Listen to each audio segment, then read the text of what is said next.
Hi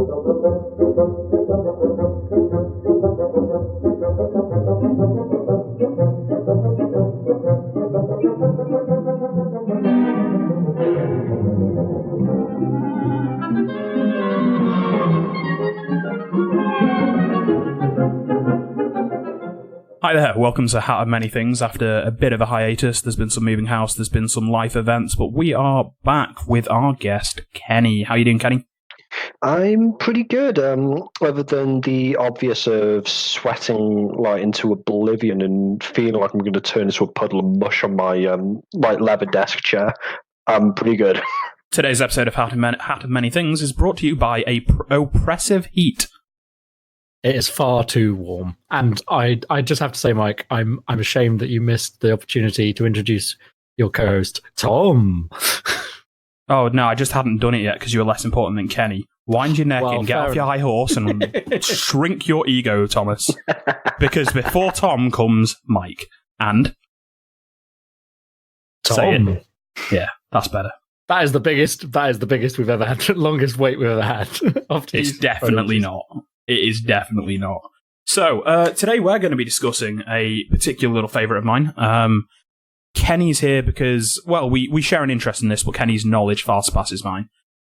The Three Kingdoms. We drew the subject of history many moons ago, and the period of history that was drawn was the Three Kingdoms. Tom, what do you know about the Three Kingdoms? Well, I'll do as we usually do and read you a Wikipedia-based definition and then maybe let you know what I've heard of it. So the Three Kingdoms from 220 to 280 AD was the tripartite division of China among the states of Wei, Shu, and Wu. Started with the end of the Han Dynasty and was followed by the Jin Dynasty. The term Three Kingdoms is something of a misnomer since each state was eventually headed not by a king but by an emperor who claimed suzerainty, which is a cool word, over all of China. And I'm just going to mention that Wikipedia article has an amazing GIF of how this changed over the years. Which will be in the show notes. Yes, it will. As for my knowledge of the Three Kingdoms, I imagine I'm the person who knows the least in this conversation. Because you're a nerd. I mean, wait a second. But yeah, like watching the map, I see a lot of names I recognize because I have played Dynasty Warriors, which I think is how most people probably first heard of this. My next question was, why do we care about the Three Kingdoms and how did we get interested? It's the other side of the world and it's almost 2,000 years ago. Why do we, three white dudes from the UK, even know it existed? Dynasty Warriors. Yeah, that's really like how it came about. Like, I played Dynasty Warriors free with a couple of mates from school. So we're going back to about maybe 2004 at this point, I think.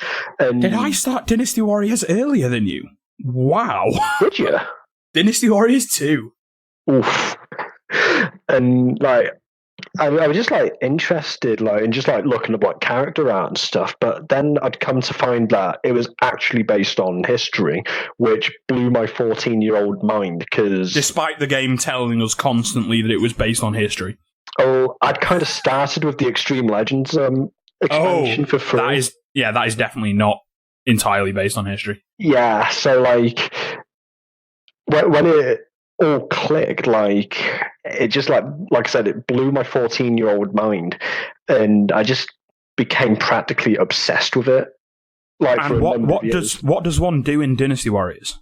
You pick one man and go off on a uber murder spree, for lack of better words. It is anime as fuck, yo. Oh yeah, the DW6 is like anime incarnate with like the amount of stuff that you do in that. 6 being the weakest game of the series, but it had a lot of good ideas, but poor execution. But like, I'm going to choose a spear as my weapon and do things that are physically impossible whilst fighting 1,000 men. Why not? Yeah, you pick a champion from one of the kingdoms, you play through a romanticization, that's an important word, of their history. You take part in epic battles and you defeat enemy leaders and complete strategic objectives, all while being a one-man army. You have your army fights their army, but really you're the deciding factor. You can kill 100 to 3,000 people per mission. It's very realistic.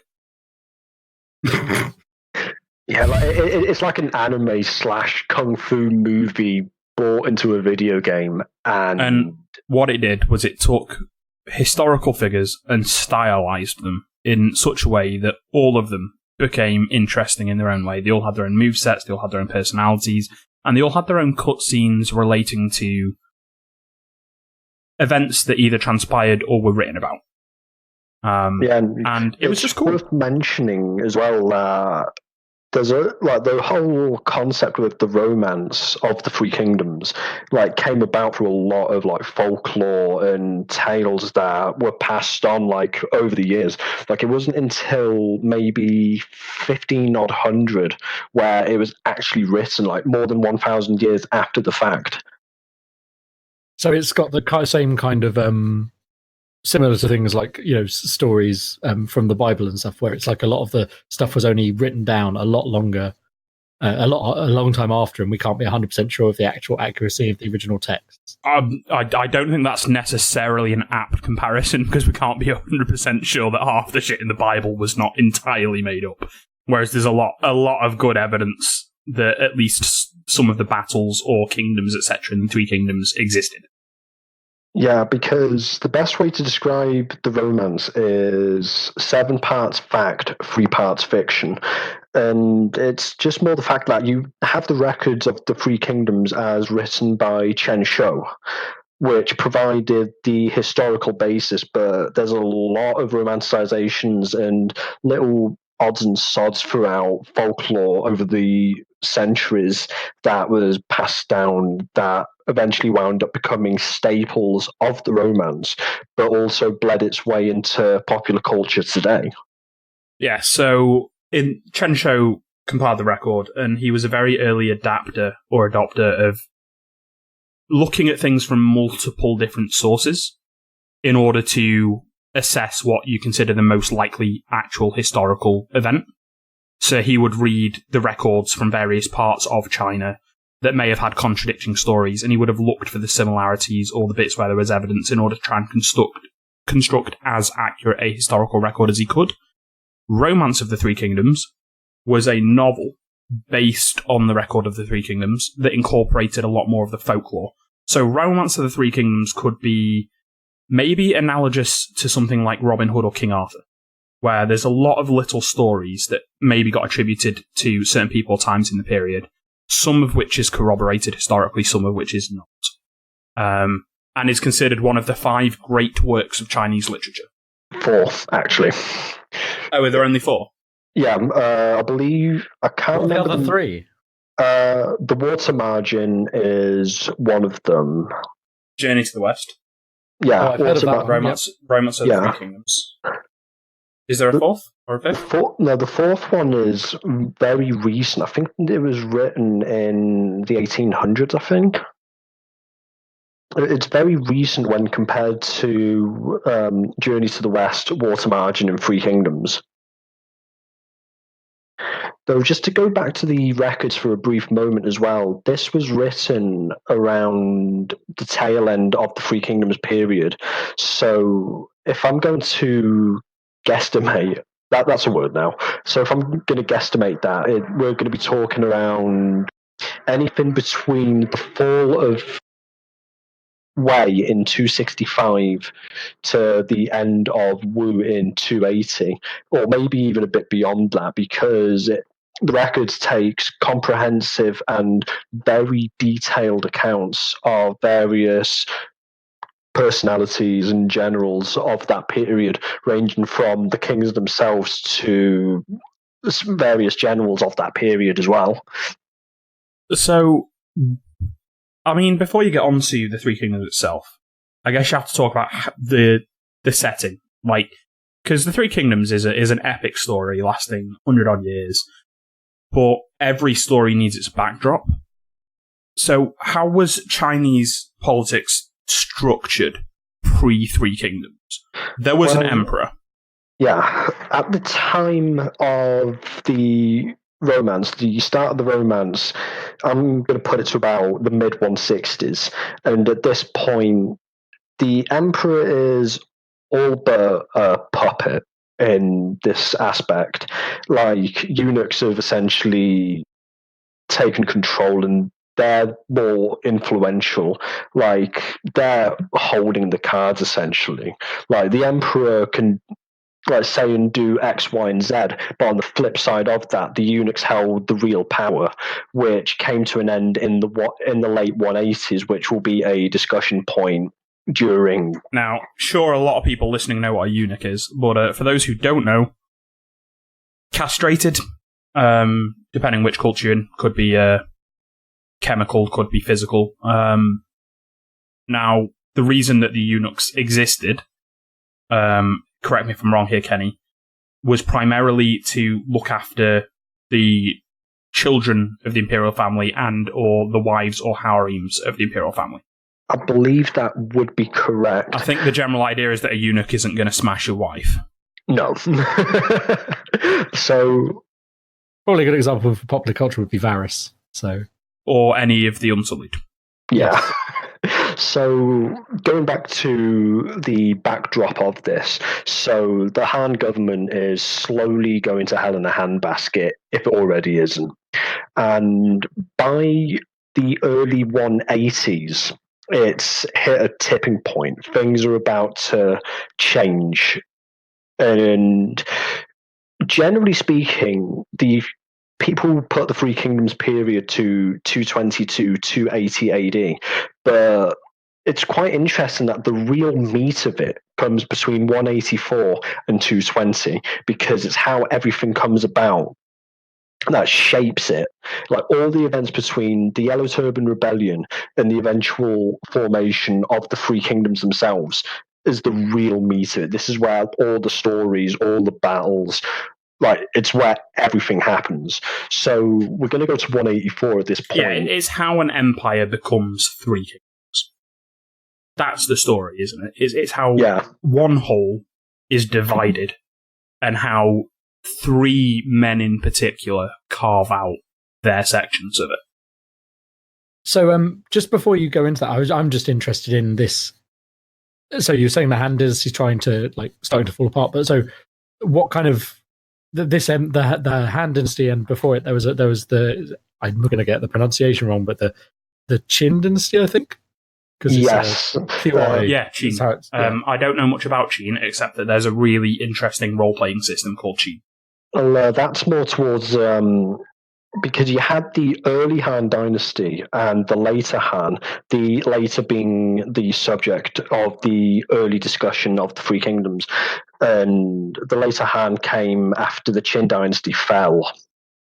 So if we fast forward a little bit and go to 184, you have a man named Zhang Jiao who starts this movement, the Way of Peace, that he calls it, like, citing incredible unhappiness and dissatisfaction at a corrupt government.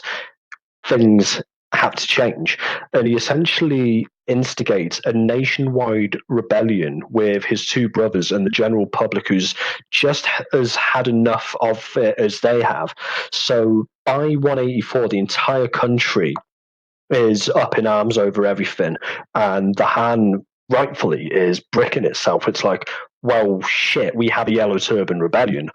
Especially considering that it's run by a series of eunuchs who have been centralizing wealth and power, leading to discontent and starvation. Exactly. So at this point now, it's like I said, everything is hit a tipping point.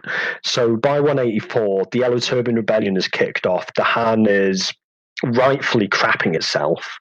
And this is where the story truly begins. So coming from this, you have three men who, I would say, become the central figures, though one of them dies quite early on, of the original three, as I like to think of them as. But two of them would be the true players of this. Like, the romance would designate him as a hero and a villain, respectively. So on one hand, you would have Liu Bei, the peasant who came from nothing and claiming a royal lineage. who joins up with two men in his village. So Liu Bei is supposedly a relative of the Han Dynasty, just a low-ranked relative of the Han Dynasty. It's so minuscule. Like, not minuscule, it's like a minor relation, but it's there, supposedly. Yeah. And where Liu Bei's story begins is that he sees this sign and records state that he lamented what was going on, and Zhang Fei, the first person he meets, basically says, well, if you're unhappy, why won't you do something about it? And Zhang Fei is known throughout history for either being the general who will shout you to death or an infamous drunk. Your mileage will vary. And then depending on time period, battle, and source. Yeah. And the third person of these three on Liu Bei's side would be Guan Yu, who you will have seen a statue of. Yeah. Like, you might not think you have, you might not recognise him, but I can guarantee you at some point, somewhere, you have seen a statue of Guan Yu, even in the UK. He has a magnificent beard. Oh, yeah, absolutely. Always and he always has the same weapon in every kind of art, and he's, like, even in some other forms of... He's so pervasive. He's bled into so many forms of media that even in the Scion role-playing game where you play the Children of Gods, he leads the Chinese pantheon of gods. Yeah, like Guan Yu's impact on pop culture and historical even bleeds over to Buddhism and Taoist beliefs as well. And for those who haven't seen a Guan Yu statue, it's like Mike said, you'll know when you see it because of his long beard, his signature spear. I actually have a Guan Yu statue sat on my desk, actually. I don't know if you've seen that they built a statue, a 1,320-ton statue of him in China. That's amazing. So these three men kind of become known as three brothers after taking an oath in a peach garden, I believe. Yeah, like they basically swear an oath of brotherhood that they will stick true to their goal of basically restoring the Han Dynasty, no matter and bringing what it honor, takes. Doing the honorable things. So, and these three men have had such an impact on Chinese culture and history that even now, even in Chinese takeaways in the UK, or many households, or many business places, there will be a painting or a mural of the three brothers together, usually in the peach garden, because it symbolizes honor, it symbolizes keeping your word, and it symbolizes loyalty. Like the Oath at the Peach Garden's regarded as one of the most definitive scenes of the Three Kingdoms, if not maybe one of the first ones that you may think of, like, when it comes down to it. And to move on to the second of the prominent figures, and Cao Cao appears. Yeah. And fun fact, the only man in history that I have ever seen who holds the title, The Man.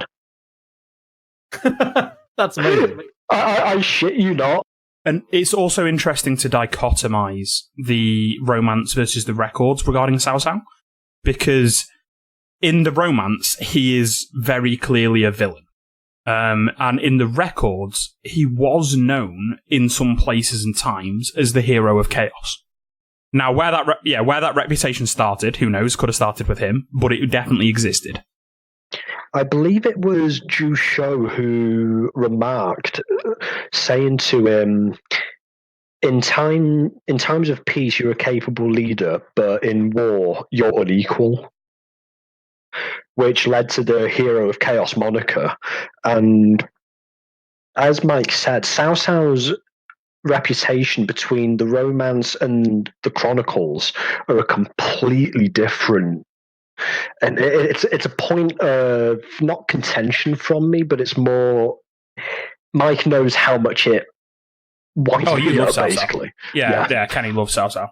Cao Cao was extremely capable, extremely interesting, but it's very obvious when you read Romance of the Three Kingdoms that Han Shu and Liu Bei and his faction are set up as the heroes. It's a very Han Dynasty imperial biased book the fact that Shu's stated goal is to restore the Han Dynasty makes them the heroes in the eyes of the author. And therefore, to oppose them, you are an antagonist. So you say that they're the heroes because they're trying to restore the previous dynasty. Yes. Is that because that's seen as like a particular beacon of culture or something? Or is there a reason? Or is it because they were Han themselves? Were the Chinese emperors, much like Western kings, seen as divine right? Were they put in place by the gods? Because that might be a very cursory understanding of it from my end. It might be wrong. I believe that was the case because, it's kind of like the divine right because you also had the imperial seal, and if you held that, like, which is going to be another discussion point later on, like you would be like regarded as like you've got the imperial seal, like that's a pretty big deal. So, like, I think it would be right that it would be based on, like, you were God's gift to the throne, essentially. And for Liu Bei and his brothers, to restore the Han Dynasty was basically their given right because of Liu Bei's lineage. So as a foil to that, Cao Cao was the designated villain with a line that he says that essentially cements him as the villain there and then. But this doesn't happen for a number of years. I'd say about 6 odd years after the Yellow Turban Rebellion, which we'll get to events as chronologically close as possible. And to go on to the third man. Before we move on from Cao Cao, quick one. What was Cao Cao's position at the time? Because obviously Liu Bei was a low-ranking but royally related individual. Cao Cao was he a government minister? I believe he was a minister around his home region at the time of Chiao province. So a provincial minister? That would be correct. He was just like a small-time governor/minister. So what he would be doing is just like the day-to-day runnings of a place, like it's like no less running a town. Keeping records of the crops, keeping records of the taxes, ensuring taxes are collected and the military is funded. Exactly. Everything is ready for any instruction they may receive from Central. Exactly, and Cao Cao came into that position at a fairly young age, partially due to eunuch influence from his adopted father and the fact that he basically, if you will, got a bit of a good start going on. So he built his way up based on his adopted eunuch father, his family relations in that regard, and built his way up from there and made more of a name for himself throughout the years as a general. I've got a book downstairs that my other half did not drop £120 on a definitive biography of his, just saying. And then gentleman number 3. From the Sun family, we have... It's Sun Qian, the man from the southeast. Had to think there for a second, because I kind of mix my east and west a little at times. So Sun Qian and his family come from the southeastern region, and it's generally said, if it's kind of like a accepted thought, that they are descendants of the legendary general Sun Tzu. So Sun Jian was known as the Tiger, wasn't he? Yeah, the Tiger of Jiangdong, who made a name for himself early on. Anyway, Beavis and Butthead jokes aside, Sun Qian would make his reputation known by killing a group of pirate bandits on a river one time, where he basically eyeballed them and said, "Yeah, I can take them," and he did. Was he a nobleman, a general? Was he an administrator or a minister? I would like to think he held position in Changsha. I think that is the area. I'm trying to remember the particular regions around his jurisdiction at the time. Unfortunately, the Sun family would have a bit of a rocky start. It's not in... They had an assassination problem. To put it politely, yeah, they do. But Sun Qian would essentially lay for what would eventually become the Wu dynasty. This will be explained as time goes on. But of those three men, like, there's many other generals that go with it, but it's those three that get a lot of attention early on. Other notable generals at the time include Yuan Shao, a member of the esteemed Yuan family, who is basically like the northern rich blokes who have a lot of influence and not notoriety, but they're known for their name. That's one general who rose to prominence at the time alongside his, I think Yuan Shu was his half brother, if I remember correctly. And it's at this point where a lot of guys become known throughout the land. The Yellow Turban Rebellion, it ends quite early because Zhang Jiao winds up dying a year or so into the rebellion. And it's quite ironic because in the romance he's regarded as this great wizard and healer. So he ironically dies of illness. Also important to note, he's not the only wizard and or witch. That he's like the least known in the wizardry sense, but he has one of the bigger impacts because of what he's instigated.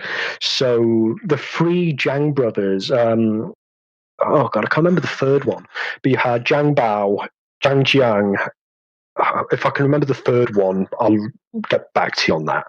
But essentially, the three brothers die in quite short succession of one another. Are they killed in battle? Or did they die of illness? Are they assassinated? Do we know? I believe Zhang Liang and Zhang Bao were killed in battle, and Zhang Jiao died of illness, if I remember correctly. But the impact that these three men had with the Way of Peace and the Yellow Turbans, would essentially throw the land into chaos. Interesting to call a rebellion the Way of Peace, isn't it? Like a violent rebellion at that. It's quite interesting, how the terms basically contradict one another in that regard. Marketing around since 280. So what happens thereafter? So everyone's made the names for themselves. They've all gone back to their respective districts. Yeah, so each of these men fights the rebellion. They raise their troops, whether that's through peasantry, whether it's through official means. They go out and they fight the rebellion in the name of the Han dynasty, which still exists. For now. For now. Next time on Three Kingdoms, everybody dies. I mean, this is definitely the kind of thing you could have a whole podcast series about. There's so much. Oh, mate, yeah. It's worth don't mentioning. Don't give Kenny ideas. Oh, already thinking. But no, the romance is 120 chapters. It is an absolute unit of a book. If I could ever read one.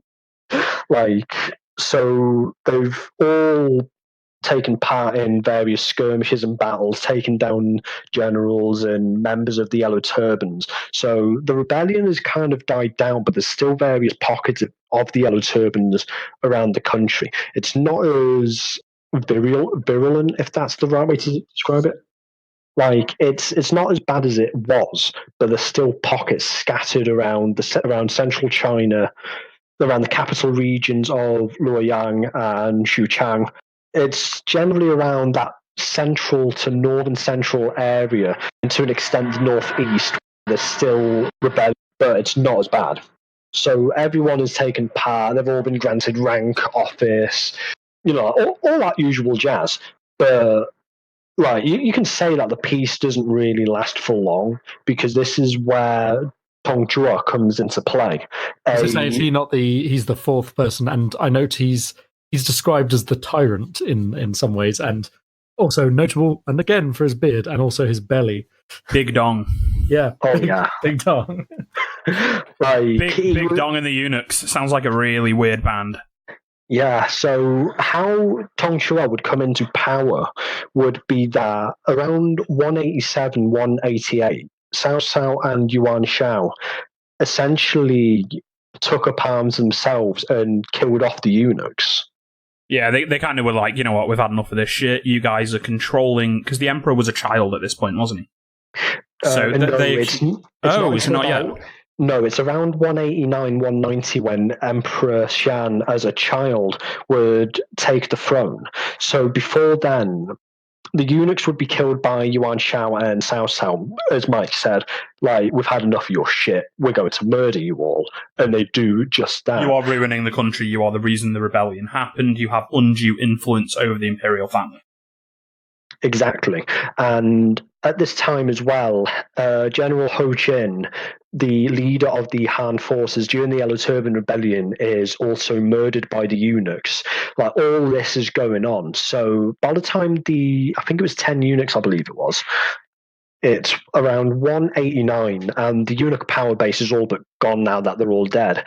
And at this point now, Tongzhou is slowly consolidating his control after the emperor dies and Emperor Xian comes into power. However, because he's a child, Tongzhou essentially takes the role of regency. And from there... Because, children can't rule countries. Exactly. So at this point now, Tongzhou is becoming the tyrant that he goes down in history, what he becomes. And this is where more reputations are made, because around this time, Cao Cao was said to have attempted assassinating Tongzhou, albeit unsuccessfully, and went on the run. One thing that's important to know about Cao Cao is the man is made of pure ambition. Like, he is 100% ambition. There is nothing else in his genetic makeup. He is just entirely ambition. Like, the mere mention of his name just simply screams ambition to any Three Kingdoms fan. Yeah, he had more than one rise and fall, and his name is now associated. I said Cao Cao appears earlier. Cao Cao appears is apparently the Chinese equivalent of saying, like, look for the devil and he shall appear. Great, I forgot the UK phrase, but I know the bloody... Speak of the devil. Speak of the devil, there we go. Cao Cao appears is the Chinese equivalent of speak of the devil. I actually knew what that was in Chinese once, but I've forgotten it. The idea that Cao Cao, like, whatever you say about him, either he's present and you don't realise, or he will hear about it and he will do something about it. Like, he's just always listening, always watching, and always planning. Yeah, like, the English variation of it is speak of Cao Cao and Cao Cao will show up. But in the romance, he attempts to assassinate Tongzhou and fails in that, so he goes on the run. Along the way, he meets Chen Gong, who would eventually wind up joining Tongzhou and Lu Bu as a strategist. And on this one particular night, he hears the sound of people sharpening knives and carving it. And Cao Cao, in a moment of really rightful paranoia because he's on the run, thinks that his hosts are going to turn him in. So he winds up killing the entire household. And Chen Gong says to him, what you did was wrong. Killing people is wrong. And Cao Cao's response goes down in history. It's funny because historically he says it in a way that he regrets it, but the romance treats it as the villainous establishing line, and it's personally my favourite quote ever, really. He says that he would rather betray the world than let the world betray him. So you can kind of see how contextually it's twisted. So now at this point, Cao Cao is writing a letter to form a coalition of 16 governors who eventually join up to fight against Dongzhou.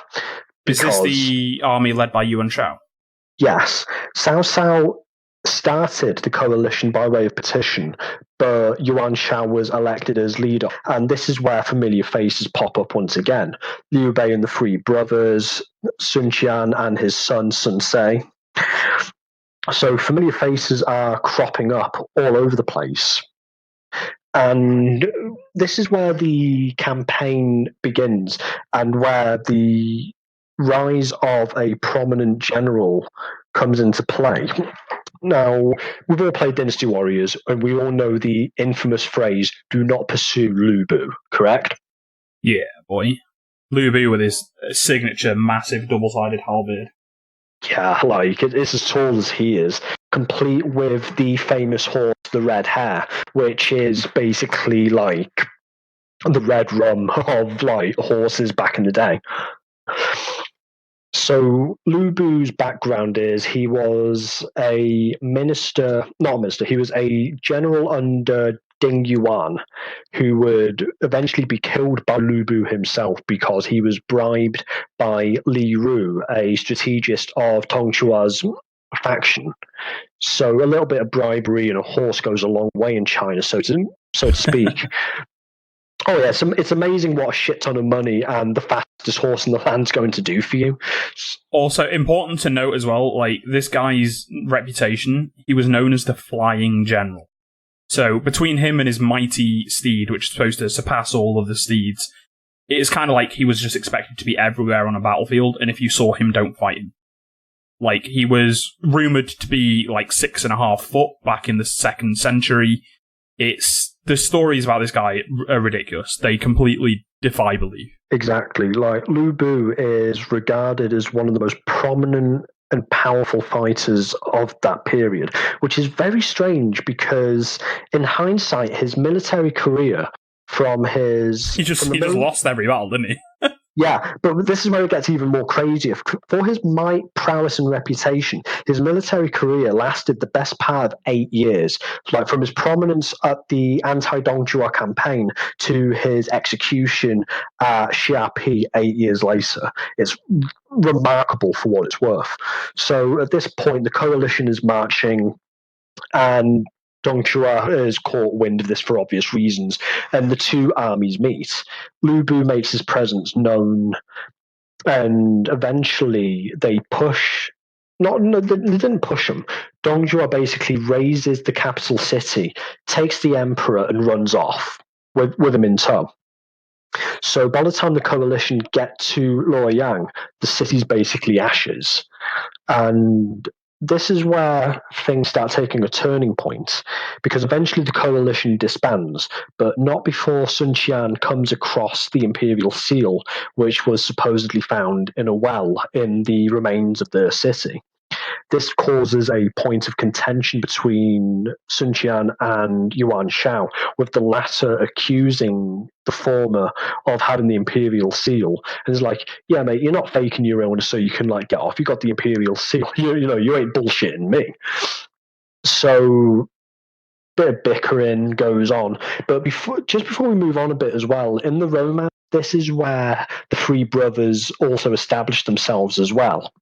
This is where they're first super heroic, because as Lu Bu is mincing his way through all of the armies and nobody seems to be able to fight him, three prominent individuals from Shu, Liu Bei, Guan Yu, and Zhang Fei, one by one enter the battle until all three of them fight Lu Bu simultaneously, and between the three of them they manage to drive him off.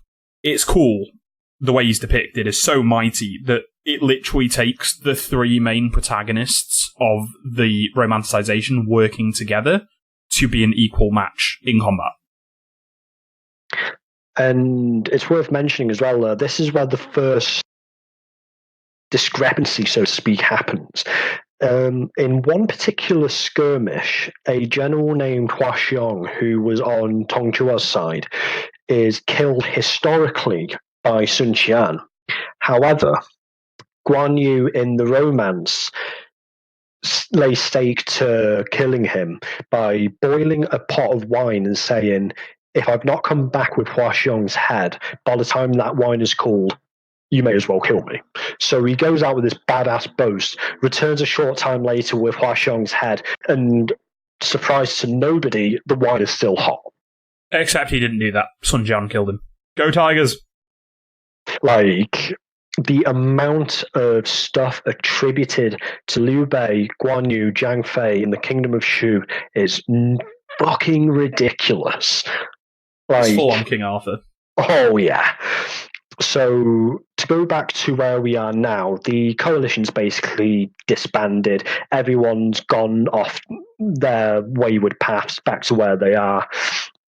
And have they successfully defeated Dongzhou? They haven't, because at this point, Dongzhou has fled westbound with the Emperor in tow. And it's basically a lost cause at this point, because they're wasting time, resources, troops, and food, etc. And they've reached the capital, to basically see it reduced to ashes. So it's like, well, what are we doing now at this point? And Dong Chua believing that if he still has the child emperor, he still has the means to return to power. Before we move on to Dong Chua's infamy as the tyrant, there's a notable skirmish that happens for Sun Jian on his way back to his home region, in which he encounters Liu Biao, another member of the Liu family who controls a part of the central region of China. Also worth noting that even before this, in the campaign against Dong Chua, Sun Jian was sent as the vanguard, so he led the first waves of attack, and the resources that were supposed to be supplied to him following his attack were withheld by rivals who sought to see him lose or to see him defeated, but weakening the enemy so they could sweep in and take the glory. He won anyway, despite the lack of resources, but obviously this made enmity. Yeah, it's said that Yuan Shu was the one responsible for withholding the supply line to Sun Jian at one of the gates, Sishui Gate it was. And Yuan Shao was essentially the neighbor in between Liu Biao and Sun Jian. Yuan Shu was a minor warlord who had a moment of prominence and it's gone, essentially. Like, he had his 5 minutes and that was it, but that's not where it happened. So along the way, back home for Sun Jian, he battles Liu Biao and winds up getting killed in the battle by way of a giant rock crushing ambush, it. Isn't it? It's an ambush where they create an artificial rock slide on the forces as they travel. It was led by Huang Zu, if I remember right, who was also captured in that battle. So at this point now, Sun Jian is dead, and his first son, Sun Ce, is now basically the ruler of the southeast regions. So in exchange... And Sun Ce is young at this point. Yeah, he even dies young, which is something else entirely. But at this point now, Sun Ce has basically said, we'll give you back the generals we've captured, but you give me back my father's body. They do so, and Sun Ce quietly... Sun Ce becomes the ruler of this region at the age of 16. Yeah, they call him the Little Conqueror. Because he's a badass. Yeah. Again, Game of Thrones analogies, this kid's Robb Stark. Except he doesn't go out in a wedding. He goes out in a bit more of an undignified way. So Sun Ce becomes the ruler of this region, doesn't he? Yes. And he gets the nickname Little Conqueror. Why? There were 4 regional warlords. I can't remember the names of them, but he winds up taking these 4 down within short succession and carves out... this kid's 16 years old. Country's in chaos. Central government's gone. The emperor's disappeared with Dong Chua, who's hopefully going to stage a comeback. And then lots of regional governors and lords and warlords are now thinking, hold on, there's a vacuum of power here. So fighting breaks out. Sun Ce looks at this fighting, thinks, I'll have a bit of that, and wins.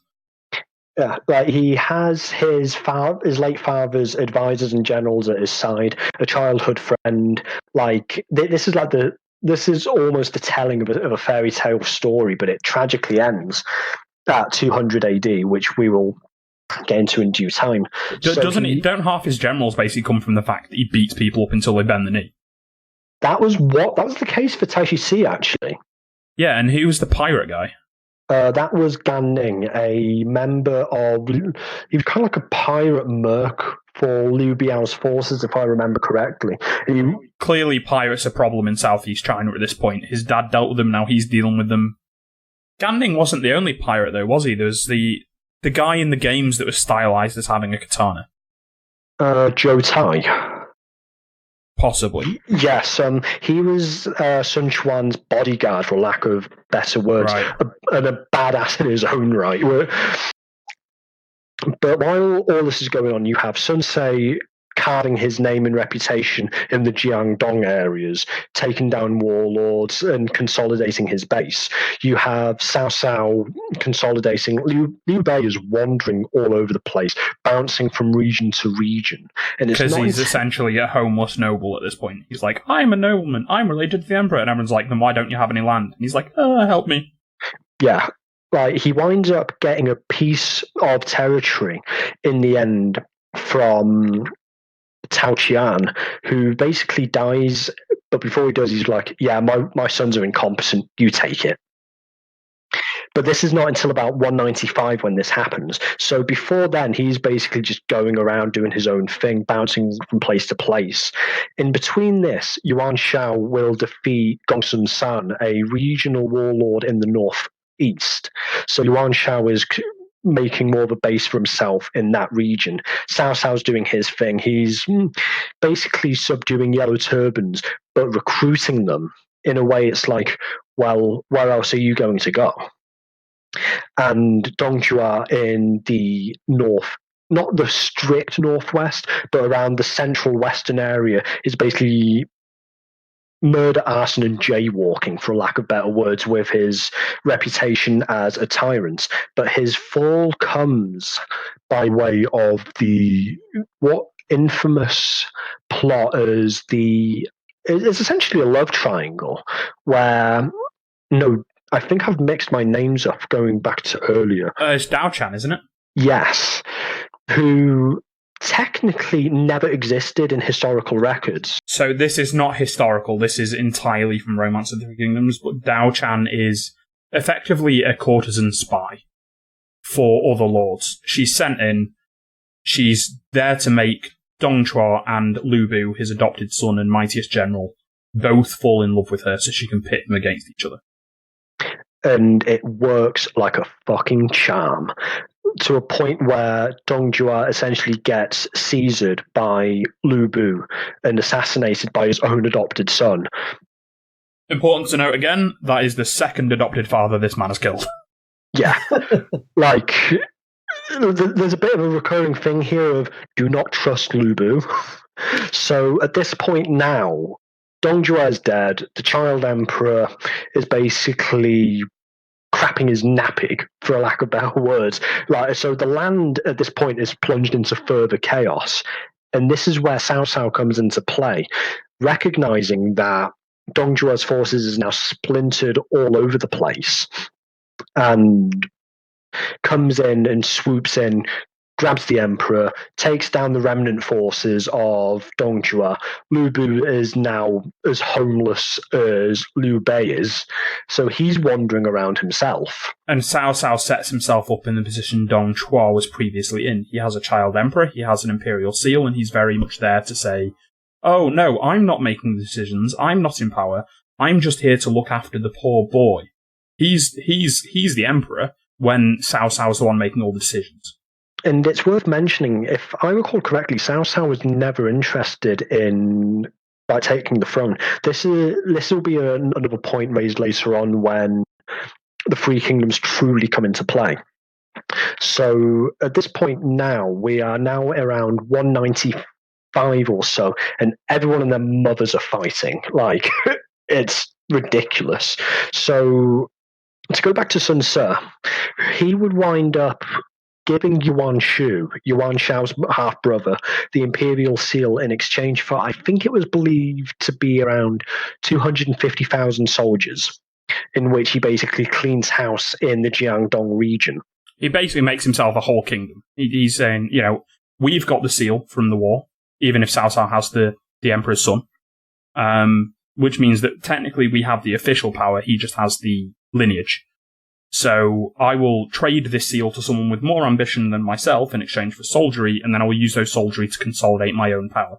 I have a question, quickly, about this imperial seal. What kind of object is it? And is it basically because, is there a reason people don't try to forge an imperial seal or something like that? Is it hard to make, or is it just people would know? I believe people would know the seal when they saw it and could easily distinguish a fake from the legitimate article. Or at least they would claim that they can. Whether they can or not is a different matter. Exactly. So it's known as the Imperial Seal of China. It's a jade seal carved out of a sacred piece of jade, and was supposedly created in 221 BC when Qin Shi Huang destroyed the remaining warring states and united China under his dynasty. So he passed it into the hands of the new Emperor of China, ordered it made into his imperial seal, and has the words, "Having received the mandate from heaven, may the Emperor lead a long and prosperous life," carved upon it. So this is the official item that makes you the Emperor. And now at this point, Yuan Shu has it, and he has his 5 minutes of fame where he basically declares himself as Emperor. But everyone's like, "No, shut the fuck up. You aren't." You know? Yeah, not really, mate. Nah. Nobody likes you. You're insignificant, mate. Pipe down.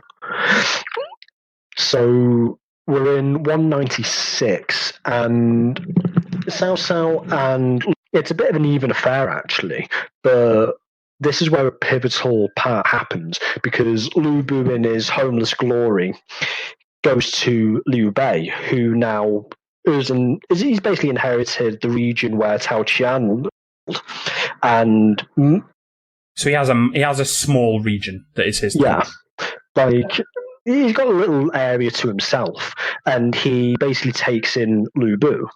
So during a time where, and you know where this is going. Yes. Oh, actually, what happened the first two times someone took in Lu Bu, Tom? What have we learned? They get killed, or at least he tries. Yes, yeah, at least he tries. Yeah. Well, what happens in this instance was not Lu Bu's doing. It was more Zhang Fei in a moment of drunkenness where Liu Bei and Guan Yu have gone campaigning somewhere, and they tell Zhang Fei, "Hold the fort, do not get drunk, do not fuck this up." And what does Zhang Fei do? He gets drunk and beats the shit out of Lu Bu's brother-in-law, I believe it was, Cao Bao. So this poor sod is... Zhang Fei making drunken mistakes is a recurring theme. Yeah, but that's another factor, like with Zhang Fei. If he isn't making mistakes, he's drunk. And if he isn't shouting at people, he's drunk.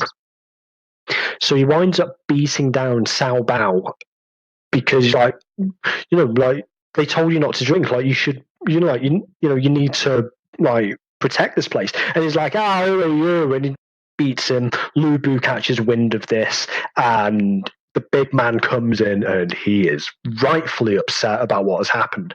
So he kicks out Zhang Fei and subsequently Liu Bei and Guan Yu, and has now taken that province for himself, while essentially evicting the three brothers and their little group.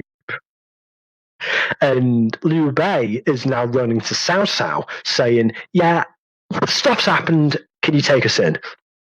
Yeah, so at this point, Liu Bei and his men and his courtiers are fleeing because they've been usurped by Lu Bu. So yeah, he goes to Cao Cao. He's like, "Come on, dude. I've got a small army. I've got some peasantry in tow, and I don't have a home, and I need your help retaking it, and I'll owe you one." And Cao Cao's like, "Sounds good, brah." So hey, that's what they should do for the next Bill and Ted. Bill and Ted: The Three Kingdoms. Oh lordy! So what's happened now is, so Liu Bei's run off to Cao Cao. Lu Bu's got his own little power base going on, and you can tell where this is inevitably going to go. One must live, one must die. This is the rule here. Meanwhile, Sun Ce is quietly consolidating his little kingdom in Southeast Asia, not getting involved in any of this. He's subjugating minor warlords one by one and consolidating. So after his expansion, he consolidates. He knuckles down. He says, "Right, this is my land now," and he starts to reinforce it somewhat. So, he's off doing his own thing whilst this is going on. Yeah, everyone is doing their own thing while the inevitable battle between Cao Cao and Lu Bu happens. So in 198, the two face off at the Battle of Xiapi, where one of my favourite moments comes into play where Cao Cao's cousin and close general Xiahou Dun gets I do not quite believe this story, but it's cool nonetheless. Yeah, it's one of those, did it actually happen, but it's still almost fucking cool. almost certainly not. Like, I'm 100% certain this did not happen. But is it cool? Yes. Oh, yeah. So he gets shot in the eye by an archer general named Cao Xing, if I remember correctly. So he's besieging a castle, and he's shot in the eye with an arrow. Now, Tom, if you were shot in the eye with an arrow, how do you think you would react? With death. Okay, and how do you think Zhao Dun reacted? By murdering all his enemies. That's practically what happened. Well, before he committed holy murder, he has a snack. He literally plucks his eyeball out with the arrow, and quoted in the romance, or I'm paraphrasing here, I think it's blood of my essence of my father, blood of my mother. I cannot let this go to waste. And he eats his own eyeball. Bold. He then, so like in one moment he's got a character establishing moment of badassery where he's ate his own eyeball and then proceeds to murder the ever living out of the poor bastard who just shot his eye out. Can you imagine being a defender in that castle? Like, hey, got him! Oh no. Oh no, we're going full Jason Voorhees, boys. Oh no. Yeah, like he got his murder on so badly, like after losing his eye to that poor guy. This is the castle that they siege it for a long time. Lu Bu gets ever drunker. He sends someone out to parley with horses as gifts, and the guy betrays him and just gives the horses to Cao Cao. And then Cao Cao, knowing the siege is going on for too long, decides to divert 2 rivers to flood the castle. Correct, Battle? That is correct. That is the Battle of Xiapi in 198. It's worth mentioning here as well, Lu Bu did try to get Yuan Shu's help by offering his daughter to Yuan Shu's son as a marriage alliance, but it fell through when Yuan Shu was like, yeah, you're a lost cause, bud. Yeah, no, Yuan Shu kind of looks at him and goes, yeah, but you're Lu Bu. It's like, yeah, I'm Lu Bu. You want me on your side? No, it's like, no, I've seen what happened to the last 3 guys who took you on side. You're on your own now, mate. So, really, his series of betrayals end up just ruining any chance of future alliances. And ironically, he is betrayed by his own generals because he's too drunk. Yeah, what happened was so the story goes, he decided, I can't do this drinking thing. We're not drinking anymore, guys. We're banning the drink. Yeah, so he's permanently drunk, and then he decides, actually, we're going to prohibit alcohol because we can't adequately fight wars. So he murders a man for bringing him a drink when he's supposed to be teaching. No, he beat him up really badly. He didn't murder him. But that guy wound up getting a few of the generals on his side with him and is like, yeah, we're done. Let's just defect to Cao Cao. The minute he arrives, we're throwing in the towel.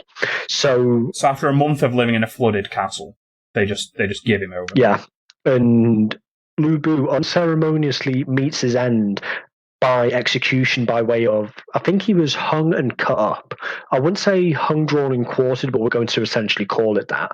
But before then, he has the gall to suggest to Cao Cao, let me join you. Now, this is... like, hey, bro, you don't have to do this. We could just, I can serve you. Cao Cao's like, nah. Well, actually, no, Cao Cao actually was tempted, but Liu Bei in Chronic Backstabbing Incident number 2, which is going to be another discussion point for me after, says to him... Yeah, the heroes of the story do a lot of backstabbing. Oh, yeah. So Liu Bei's like, yeah, but remember what happened last time? And Lu Bu is like, you absolute shitlord, and he gets hung, drawn, quartered. We should probably kill this guy. Yeah. So he meets his end by execution, and one of his generals, Zhang Liao, winds up joining Cao Cao's forces. So now we're in between 198 and 200. Things are settling down a little, but 2 notable events happen here. A assassination attempt on Cao Cao, led by various ministers, one member of which happens to be Chronic Backstabbing Incident number 3, Liu Bei. And the reason for this is that Cao Cao is seen to be becoming too powerful. Yeah. He has too much power and too much control, but Yuan Shao still has the Imperial Seal. No, Yuan Shu has the seal. I don't even know who wound up getting it in the end. Yeah, Yuan Shu has the seal, Cao Cao has the Emperor. Yeah. So Cao Cao, in the wake of this assassination attempt, Liu Bei is now fearful of his life, so he does a run with Zhang Fei to the north towards Yuan Shao. So we're going to go. We're kind of going to run through a fair bit of everything that's going on.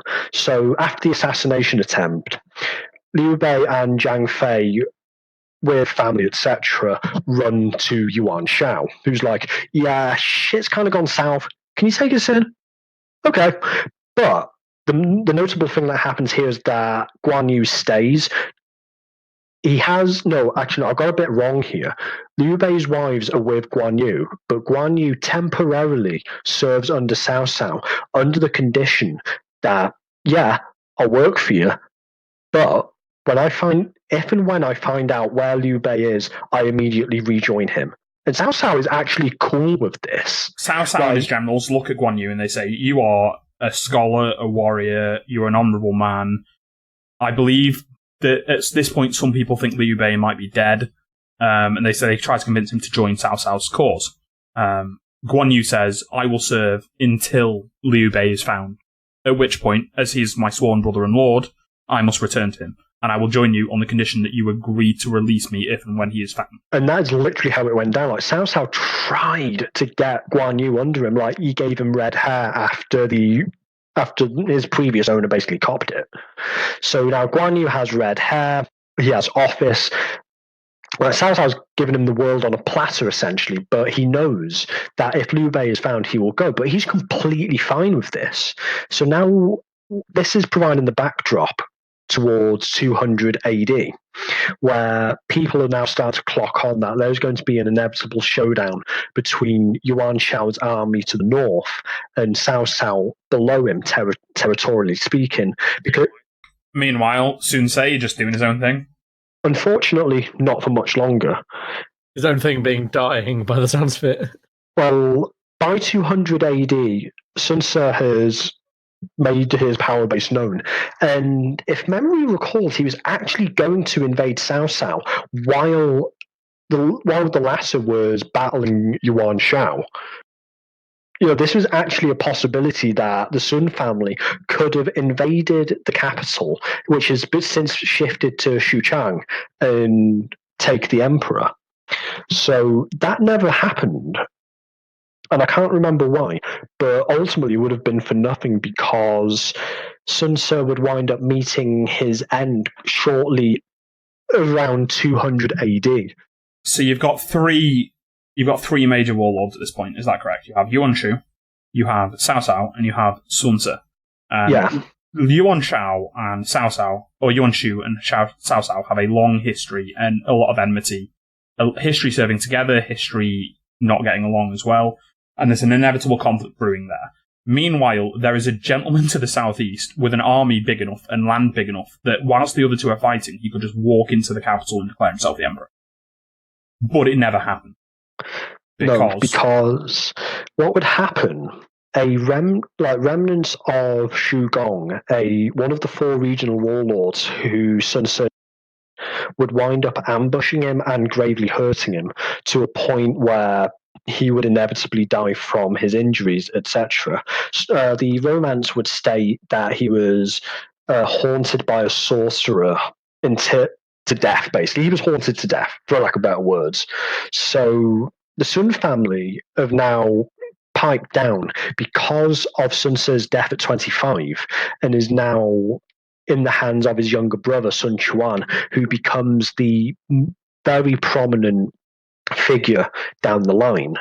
But to move back up to the north, the inevitable clash between Yuan Shao and Cao Cao happens at it's known as the Battle of Guandu.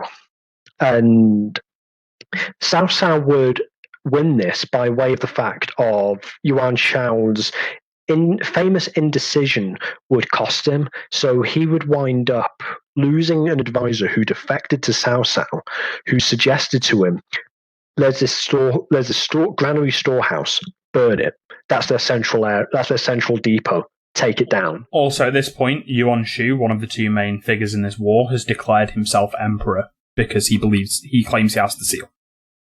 And Yuan Shu is now an afterthought, but it's generally accepted that whoever came out between Yuan Shao and Cao Cao was essentially going to rule the land. So in these battles, Guan Yu would make even further a name for himself by killing two of Yuan Shao's top generals, Yan Liang and Wen Chou, in two various skirmishes. So, like Guan Yu was not badass enough. He's just taken down two renowned generals under Yuan Shao. So, it's Guan Yu doing Guan Yu things. Oh, Yuan Shu also attempts to recruit Guan Yu because everybody wants some Guan Yu. Though at this point now, Guan Yu has also found out that Liu Bei is still alive. And when the dust settles, Yuan Shao is defeated. His two sons are basically squabbling amongst themselves. And Liu Bei is technically hobo again. So Guan Yu and Liu Bei's wives have now left. Hobo with an army, though. Important distinction. Hobo with an army. So now at this point, Guan Yu is left with Liu Bei's wives, and he's making his way back. Cao Cao's like, that fucking sucks. But he's like, yeah, but not much I can do about it. Hey ho. So now Guan Yu has rejoined Liu Bei, Zhang Fei, and soon to be very famous general Zhao Yun.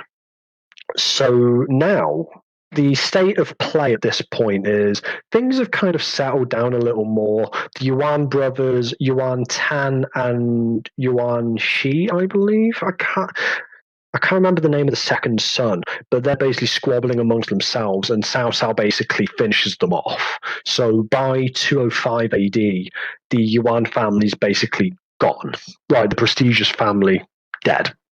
Which leaves Cao Cao as the main major warlord. Exactly. And is this Sun Ce is dead yet, or? Yeah, Sun Ce is long dead at this point. So Sun Ce's kingdom, as it were, for lack of a better term, it's not officially declared a kingdom at this point, but he's handed to his younger brother Sun Quan. Exactly. So now at this point, the southeast territories of the Sun family are consolidated. They're doing their own thing. Everyone's doing their own thing. And Liu Bei at this point now has gone to the central plains with his distant relative Liu Biao. Who, and you kind of know where this is going. Yeah, I'm kind of homeless. Help a brother out. Can you take us in, please? We promise we won't, take your land while you're gone. Now, what happens here, this is a massive turning point. During this time, Liu Bei had a strategist named Zhu Shu, who wound up leaving him to go to his not so sick mother in Cao Cao's territory. But before Zhu Shu leaves, he tells him, find a man named Zhuge Liang. He will help you more than I ever could. So 3 visits to a hermit's house later, Zhuge Liang lays down the foundation for what will eventually become the 3 kingdoms of China. And Kongming, a nickname of Zhuge Liang, he makes his name known very quickly to Cao Cao, who at this point now is eyeballing the south. So he's making his way down to Liu Biao, and they're engaging in various skirmishes with Liu Bei and his armies. So Zhuge Liang at this point is making his reputation known. And we are now in 207, 208, where a defining moment of badassery comes along. This was the moment you're thinking of, Mike. Yeah, this is one of my favourite moments. So Cao Cao is making his way down south because, his ambition is not knowing any boundaries. Yeah, he's like, you know what? The guy who declared himself the Emperor's dead. The Little Conqueror's dead. I've got the biggest army. I have the Emperor. I've got the capital, really. What's stopping me? So let's just go south and actually start saying, well, yeah, I'm not the Emperor. This guy's the Emperor. But I'm the Emperor's representative. So you all have to do what I say. And if you don't, there's a war. And that's pretty much how it went. So he's marching down south, Whereas Liu Bei, his brothers, Zhuge Liang, and the best part of God knows how many peasants, they are now fleeing southbound towards the Sun family. So what happens is that along this way, they realize that one of Liu Bei's wives and his infant child have been left behind. So Zhao Yun, in a defining moment of badass, on horseback, goes back and grabs the infant Liu Shan. If you've never heard of Zhao Yun, he is the poster child and on the cover of every Dynasty Warriors game. He is the archetypical white knight, paladin, super honourable, super heroic, never does anything wrong. And he's chosen Liu Bei because Liu Bei is the rightful heir, because he is of the royal family. Yeah, he would, I believe, if memory serves correctly, he joined Liu Bei in the mid-190s or so while under Gongsun San. Like, he first met him then. Because he was like, impressed with his honour and his nobility and all that. Yeah, it's like good guy's wet dream in a hero, basically. This is where one of the best films set on this ever starts. Liu Bei and his forces have to flee, don't they? Because Cao Cao is coming to get rid of them, and frankly, Cao Cao's army is much bigger, much more well equipped. So they go, we have to ditch the province. We can't defend it. It's suicide. One of Liu Bei's wives and sons is left behind, and Zhao Yun volunteers heroically to go back for them. Liu Bei forbids it, knowing that at this point in history, that one of his prize generals is more important than one of his sons in terms of winning wars and in terms of establishing a dynasty. Zhao Yun disobeys the order, gets on his horse, goes back through the fleeing army and peasantry, because at this point Liu Bei is not just taking his army, he's taking the entire peasantry with him. He's going, if you're going to have the province, you're going to have no one to work the land and it'll be useless to you. So all these people are loyal to me, they're coming with me. Zhao Yun flees back through them all, carves his way through the pursuing enemy forces in oncoming traffic, gets to one of the villages that's sort of been left behind, which is still under attack, attempts to rescue both mother and child. Mother insists that the horse will not carry both of them. So in whatever movie or TV show you're watching of this, Liu Bei is not Liu Bei, sorry, Zhao Yun is literally fighting people while arguing with this woman. So, like, get on the horse, woman. No, I can't. Get on the horse, woman. No, I can't. I believe she threw herself into a well. Wife throws herself in a well, yeah. Yeah, so now Zhao Yun is with an infant, and he basically... So he's gone back, he's grabbed the kid... Through an army. Like, he's grabbed the kid, tried convincing a woman to come back with him. Said woman throws herself down a well, and then Zhao Yun, with an infant in his armour no less, decides... And fights his way back through the army. Yeah, like he goes tooth and nail, John fucking Rambo style, through a frigging army all the way back to Liu Bei, in one piece, if I may add. He goes full John Wick. You know, fights his way through an army and then back through the same army while still making enough speed to get back to his own army. Where Liu Bei, upon finding out what he's done, he presents the child to Liu Bei, who drops the child and slaps him for disobeying an order and for putting himself at risk over a child, even if it is his lord's child. To which Zhao Yun's reaction is to dive and catch the baby before it hits the floor. Right, and you thought that was the one moment of badassery that's going on here. Like, Zhao Yun is also known as Mary Sue. Oh yeah, he is a Mary Sue. Meanwhile, Zhang Fei is defending angry drunk Zhang Fei is defending a bridge on his own, and kills so many people when trying to cross this bridge that the army chasing them grinds to a halt because everyone's too scared, reportedly, to face the angry beard man. And it's topped off by the fact that he basically shouts with all of his might. This bit's definitely true. Honest, definitely. Like, he basically, like, come at me, bro. He is literally, like, shouting that. Probably not true. Like, he's basically, come at me, bro. So yeah, he reportedly single-handedly holds a bridge against an army where the front runners of that army then become too scared to step foot on the bridge for fear of death. Yeah, like... This is one of many Shu exaggerations. So now, what probably would have happened is someone would have shot him. Like someone who just like came by with a bow and arrow, like, yeah, shut up.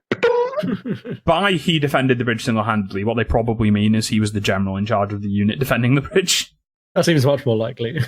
Yeah.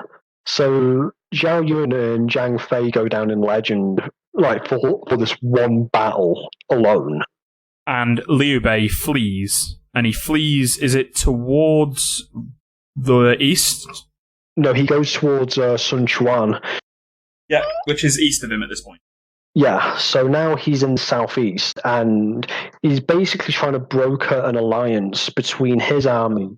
So again, Liu Bei says, "Listen, bro, I'm homeless and I need somewhere to stay."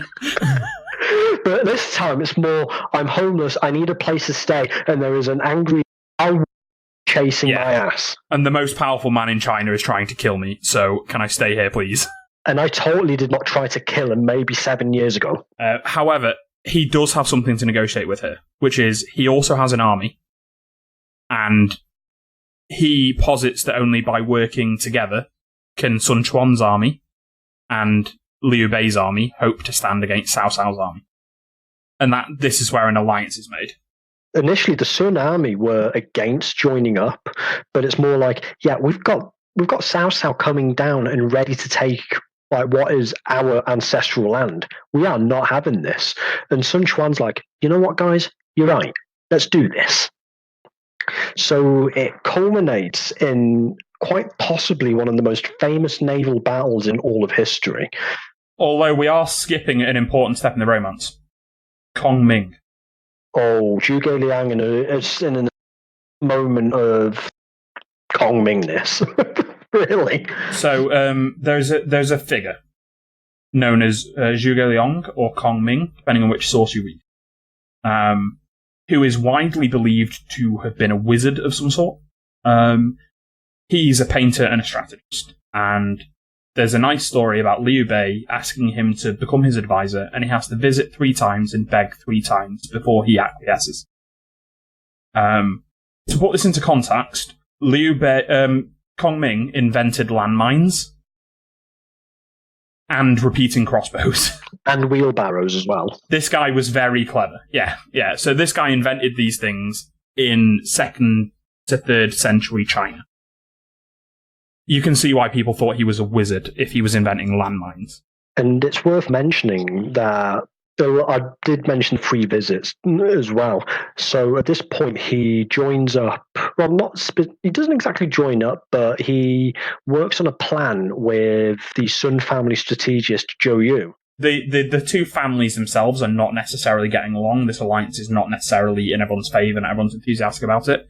But it is Zhuge Liang and his relationship that he develops with Zhou Yu, the Sun family strategist. And it's the bond between these 2 men that kind of establishes a plan and a strategy that works for both sides. So what happens is that they form a plan of action in which they will send a ship led by a Sun family general in Huanggai who is pretending to defect after being willingly whipped by Zhou Yu as a punishment in front of Cao Cao's army to make them think, oh, crap, like, okay, he's going to defect to us. Okay, cool.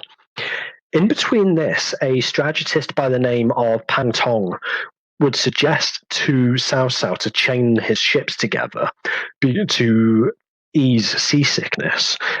I can't remember if it was Cao Cao's idea himself or if Pang Tong put it to him.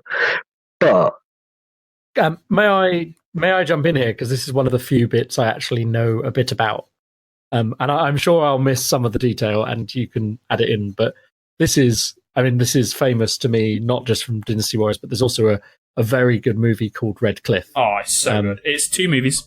Yeah, so I've only seen the 2.5 hour version, but I now own the 4.5 hour version, which is the better version. It's the most expensive Chinese cinematic release ever made. It is epic in every sense of the word. There is no CGI in it, I don't think either. I think when they have the armies, all of those are hired actors. Yeah, hired actors, all of the effects are like physical effects. Yeah, Cao Cao is approaching via river. That's the bit we haven't touched on. This is why there's a naval. there's a huge wide river, and Cao Cao's armies are making their way down the river via ships.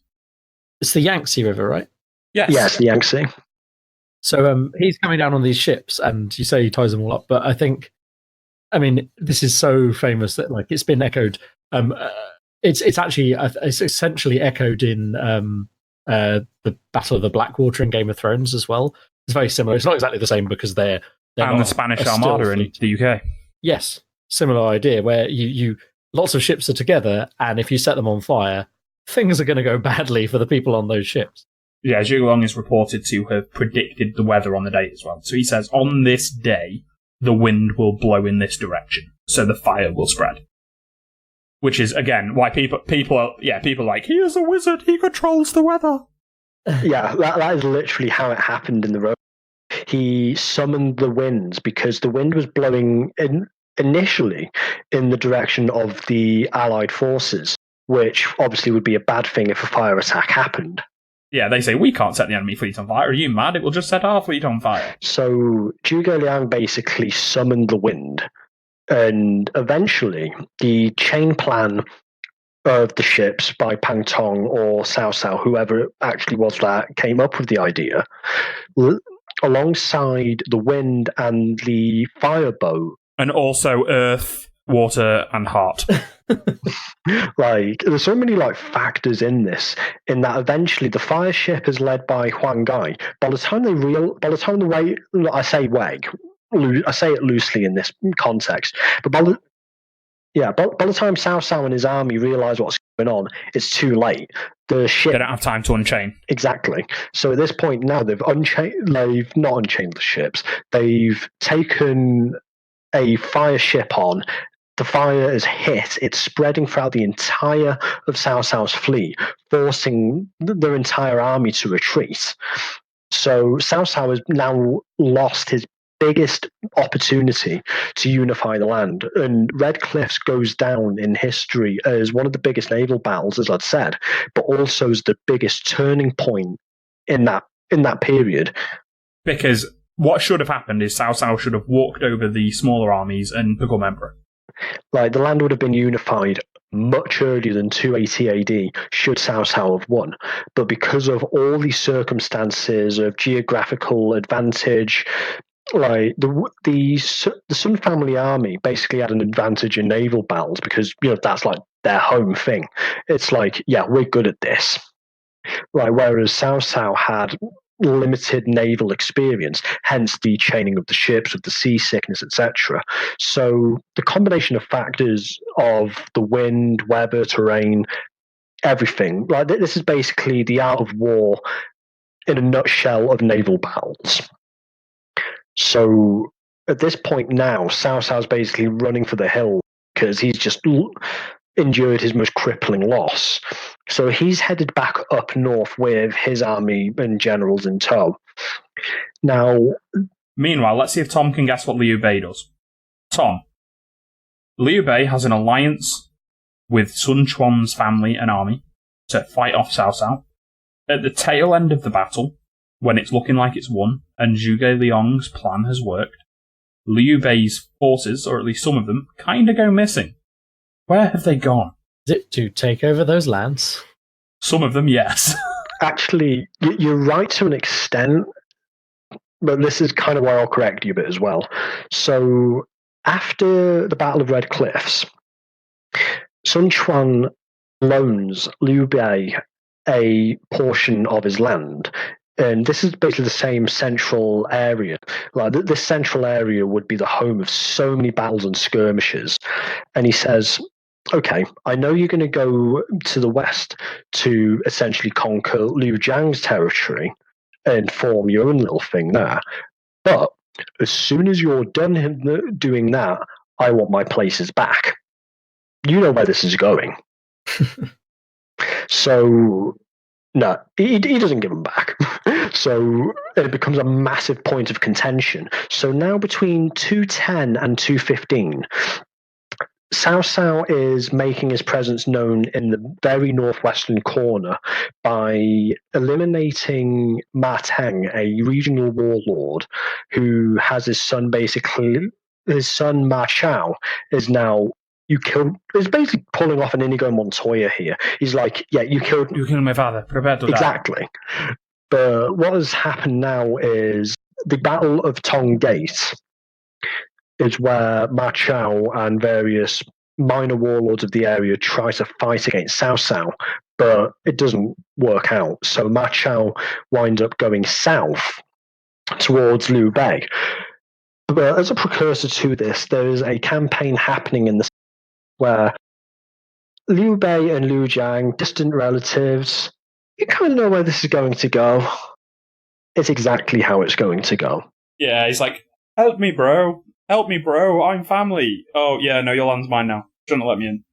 Yeah, so Liu Jiang, in a nutshell, takes in his distant relatives, gets screwed for it, but Liu Bei essentially gets Liu Jiang's territories in the southwest. He loses his strategist Pang Tong at a point in this, but it's Pang Tong who suggests the plan of action, which he winds up going with.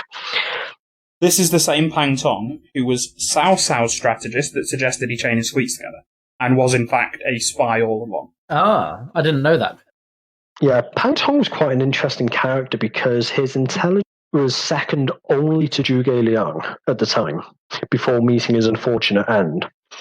So Liu Bei at this point now has taken the southwest corner of China. So at this point now, the three kingdoms are all but essentially formed. Ma Chao goes south and winds up becoming impressed with Liu Bei's military prowess, joins him. So now Cao Cao holds the entirety of the north, and basically the top half of China is Cao Cao's territory. The bottom right, the southeast is Sun family, and the southwest is Liu Bei's territory. And in the middle are all these skirmishes between all three of these guys, and various battles and moments of notoriety, fame, etc. is happening here. One of the two very notable battles happen here. You have the Battle of Hefei, which takes place, I believe, 211 to 213 AD. This is one of my personal favorite battles because former general of Lu Bu, Zhang Liao, with two other generals in Hefei Castle, with the best part maybe, I think it may be exaggerated to maybe 800 men, but we're going to call upward of 2,000, defends this area, this region, against Sun Quan's invading army. God knows, like, they're basically outnumbered, maybe 15, 20 to 1, and they defend it, right down to nearly capturing Sun Quan. That's how big a deal the Battle of Hefei was, where Zhang Liao, Li Dian, and I can't remember the name of the third general right now, basically defend this place with so many men, again, and they're heavily outnumbered, to a point where Cao Cao leaves a letter saying, open this when Sun Quan arrives. And they go ahead and defend that place, nearly capture Sun Quan. Zhou Tai gets many battle scars for defending Sun Quan in the process. The whole thing goes down in legend. And Gan Ning would make his name in this battle as well by leading 100 horsemen into a Cao Cao army camp one night, raiding it and coming back with all 100 men. It is truly one of those battles. Right, even if the numbers are exaggerated, the fact is that Cao Cao's army was outnumbered considerably until the man himself popped up to help. Is really quite astounding. So you have Zhang Liao defending, Gan Ning raiding with 100 horsemen, and then in the south, and then in the Shu areas where Liu Bei and Cao Cao's armies are meeting, I think it was the Battle of Hanzhong, where combat veteran Huang Zhong basically says, yeah, I've still got plenty left in the tank, and kills Cao Cao's cousin, Xiahou Yuan. And this is a bit of a turning point as well, because it allows Liu Bei to grab more territory and take a little from Cao Cao. So you've got all these skirmishes, all these reputational moments happening where generals are making names for themselves. But 219 AD is where one of the biggest turning points happens. And it happens to the surprise of absolutely fucking nobody, the central area where all three guys are going at. And do you remember when Mike and I basically said, yeah, Liu Bei, I want my territory. Where is it? Yeah. This is where I would say it all goes to pot, so to speak, because Guan Yu is now invading an area of Cao Cao's army. I think at this point we can say that we are in the Three Kingdoms period. Yeah. Really. You have the Kingdom of Wu, which is the Sun family to the southeast. You have the Kingdom of Shu, which is the Liu family to the southwest. And you have the Kingdom of Wei, which is the Cao family to the north. And the Battle of Fancheng and everything around there in 219 basically lays the foundation. This is where the Three Kingdoms truly comes into play. So the Shu army now is led by Guan Yu and his son and various other generals, etc., decide to attack Cao Ren at Fan Castle. And Guan Yu initially gets the upper hand on this because he's flooded Fan Castle and he's all but won it until the Wu army, led by Lu Mang and Liu Shan, basically pincer Guan Yu and capture him. And in this battle, Guan Yu would also have a moment of fame where he would get shot by a poison arrow, have his arm operated on. Are we familiar with the concept of scraped bone surgery? No, but it sounds horrific. It is exactly that. So Guan Yu, after being shot by a poisoned arrow, a medic comes along and basically opens the wound and scrapes the bone to get all the poison out. That does not sound medically sound. That does not sound fun either. Considering that poison's in a bloodstream and not on a bone, that sounds like it just wouldn't work. Can we also mention the fact that Guan Yu decided to have a game of Go while all this is happening as well? So he's got his arm up in a friggin' sling, playing Go while being operated on. And he's not even selling the fact that he is probably in an excruciating amount of pain. Gotta love those accurate historians. Oh, yeah. So he's basically playing an abstract strategy game while being operated on. But it winds up all being for nothing because in the end, Guan Yu gets captured, his son gets captured with him, and the Wu army executes him because it's like, well, it's Guan Yu, we can't let this guy live.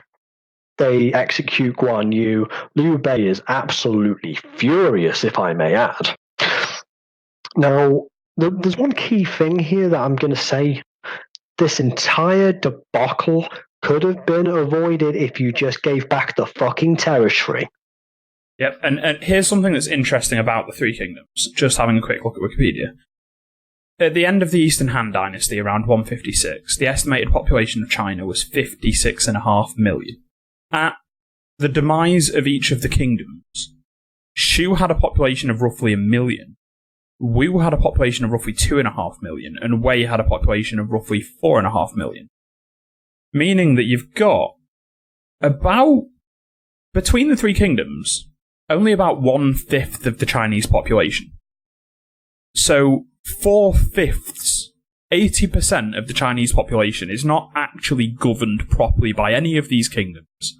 There's an awful lot of disputed territory, which explains how many battles there were and why there were so many wars and fights going on. Because you had three kingdoms that, added together, only made up 20% of China. Right, generally speaking, the Three Kingdoms period is regarded as one of the most bloodiest in history for that reason alone. So, after reuniting China, the Jin dynasty's population was apparently about 16 million. So that is an estimated population drop over 100 years of 40 million, or about 60%. Yeah. So in the space of 96 years between... 60% of China was killed. Yeah. So in between the Yellow Turban Rebellion in 184 and the eventual unification in 280, you just lost like 60% of your country's population. That's a lot of war. So to go back to what is now happening in the Central Plains, so Guan Yu's been captured, he's been executed, Liu Bei is furious. The Wu army initially tried to send Guan Yu's head to Cao Cao to put the blame on him, but Liu Bei's like, no, Cao Cao didn't kill him, you killed him. Was it a Liu Shan strategy that captured and killed Guan Yu? I believe it was both Liu Shan and Liu Meng that devised the strategy to... So Liu Shan was very famous for his fire attacks. He was very famous for sending units behind enemy lines when wars were being drawn up to burn enemy food storage, leading to starvation and demoralization. The most prominent instance of these fire attacks is actually soon coming. So Cao Cao dies in 220 AD. At this point, his son Cao Pi takes control. So again, we're now like going through generations here. Liu Bei is still in power, I believe, but is going a bit off the rails when Guan Yu dies. Yeah, so like he's and Zhang Fei is killed by his own men for going on a drunken rampage. Yeah, pretty much so. So Liu Bei is left as the only one of the three brothers remaining, and kind of goes mad with grief and rage, and starts to, for the first time, quote unquote, ignoring all of his backstabbings, he wages an unjust war, a war of revenge, instead of establishing the Han Dynasty. Yeah, like he's basically out for blood. Cao Cao dies of paranoia.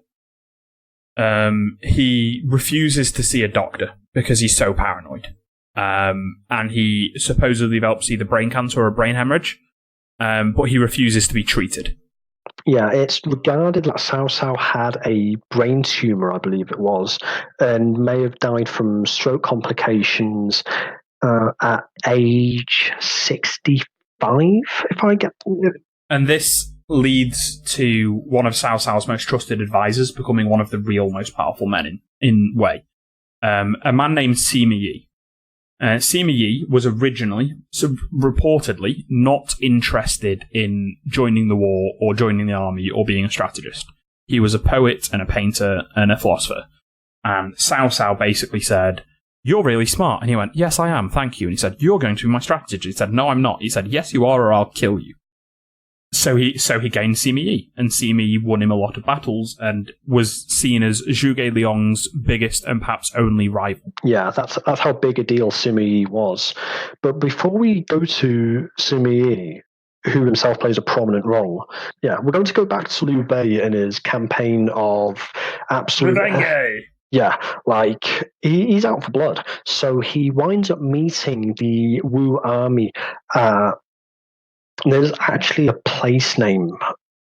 Like, it's known as the Battle of Yiling in the Dynasty Warriors, but there's actually another name for it.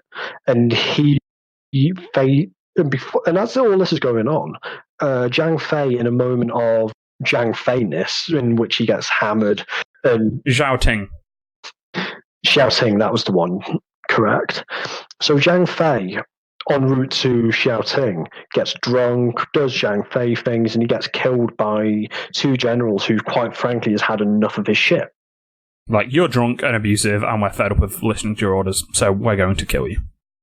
That's exactly how it went. So now Liu Bei is with Zhao Yun, a bunch of generals. I think Zhuge Liang is in the capital at Chengdu, well, the Shu capital anyway.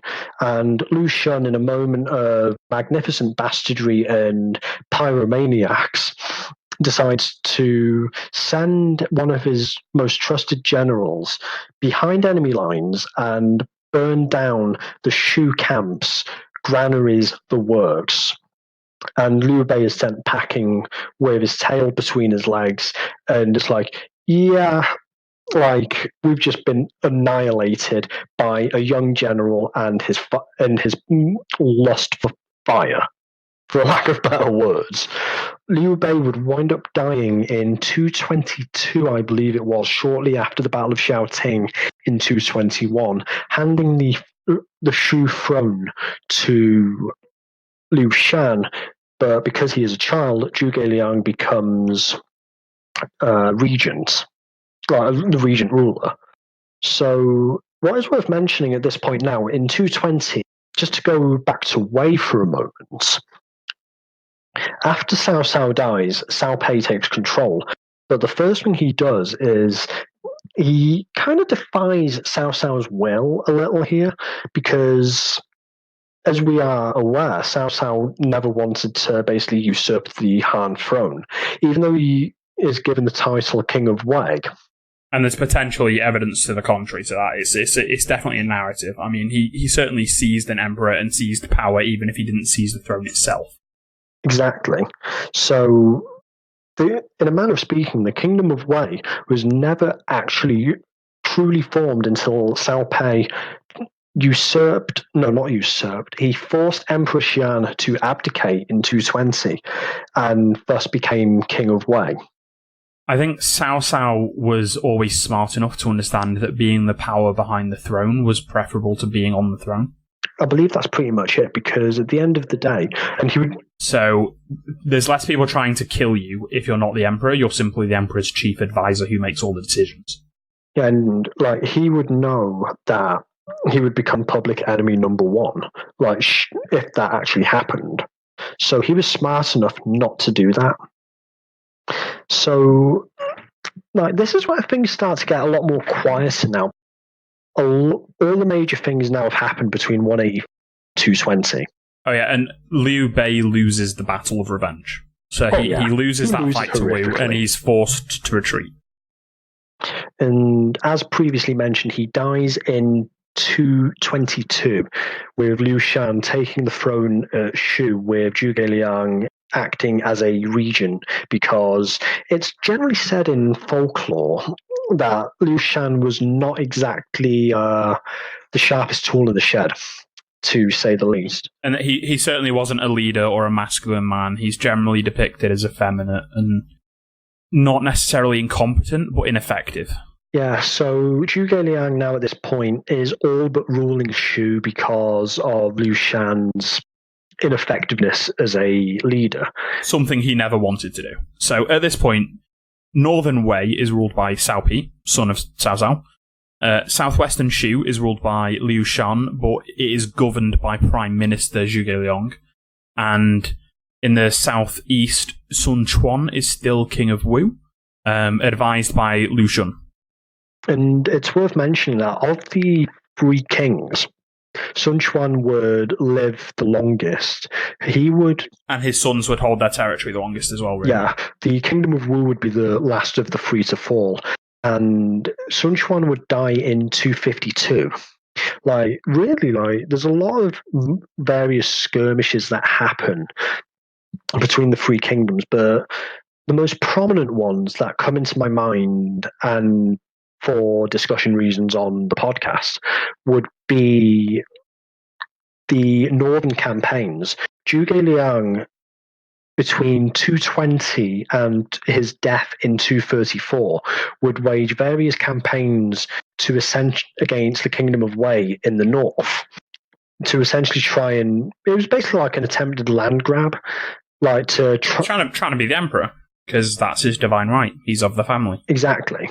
So now at this point, Zhuge Liang is going north and finds an apprentice in Wei General Jiang Wei, who eventually defects from Wei to join Zhuge Liang.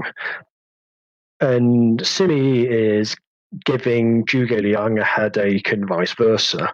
And this is an interesting fact. Now, of all the generals in the Kingdom of Wei, which one do any of you guys think concerned Zhuge Liang the most? Out of Wu and Wei? Wu are a non-factor, so we're looking at the Northern campaign.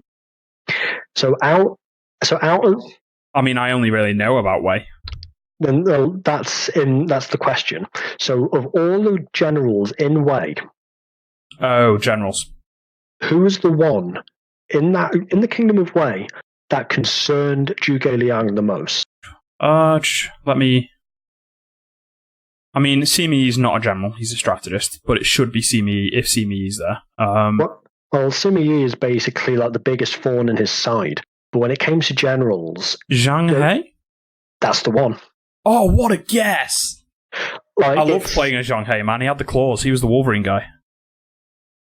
The really, really camp one. He's like, everything should be beautiful. Everything is beautiful. Like, we're talking the most, like, in the Dynasty Warriors games, a man who is portrayed as the most effeminate camp. Oh, he's amazing. I loved him. Like, it actually annoys people. Like, the way he's portrayed in Dynasty Warriors compared to his historical counterpart is borderline offensive. Basically, because Zhang He was quite the renowned general, and the only one to give Zhuge Liang like a concern of, yeah, this guy could actually wreck me. Like, the sooner he is gone, the better. He died as a reputedly elderly general, and the emperor personally mourned his passing. Nice. Yeah, like Zhang He's reputation was quite renowned, like to that point. I believe he was killed in an ambush, if memory serves correct. Apparently he died as an elderly general, and just not necessarily in battle. I think you actually may be right on that one. I'd have to read into that one again.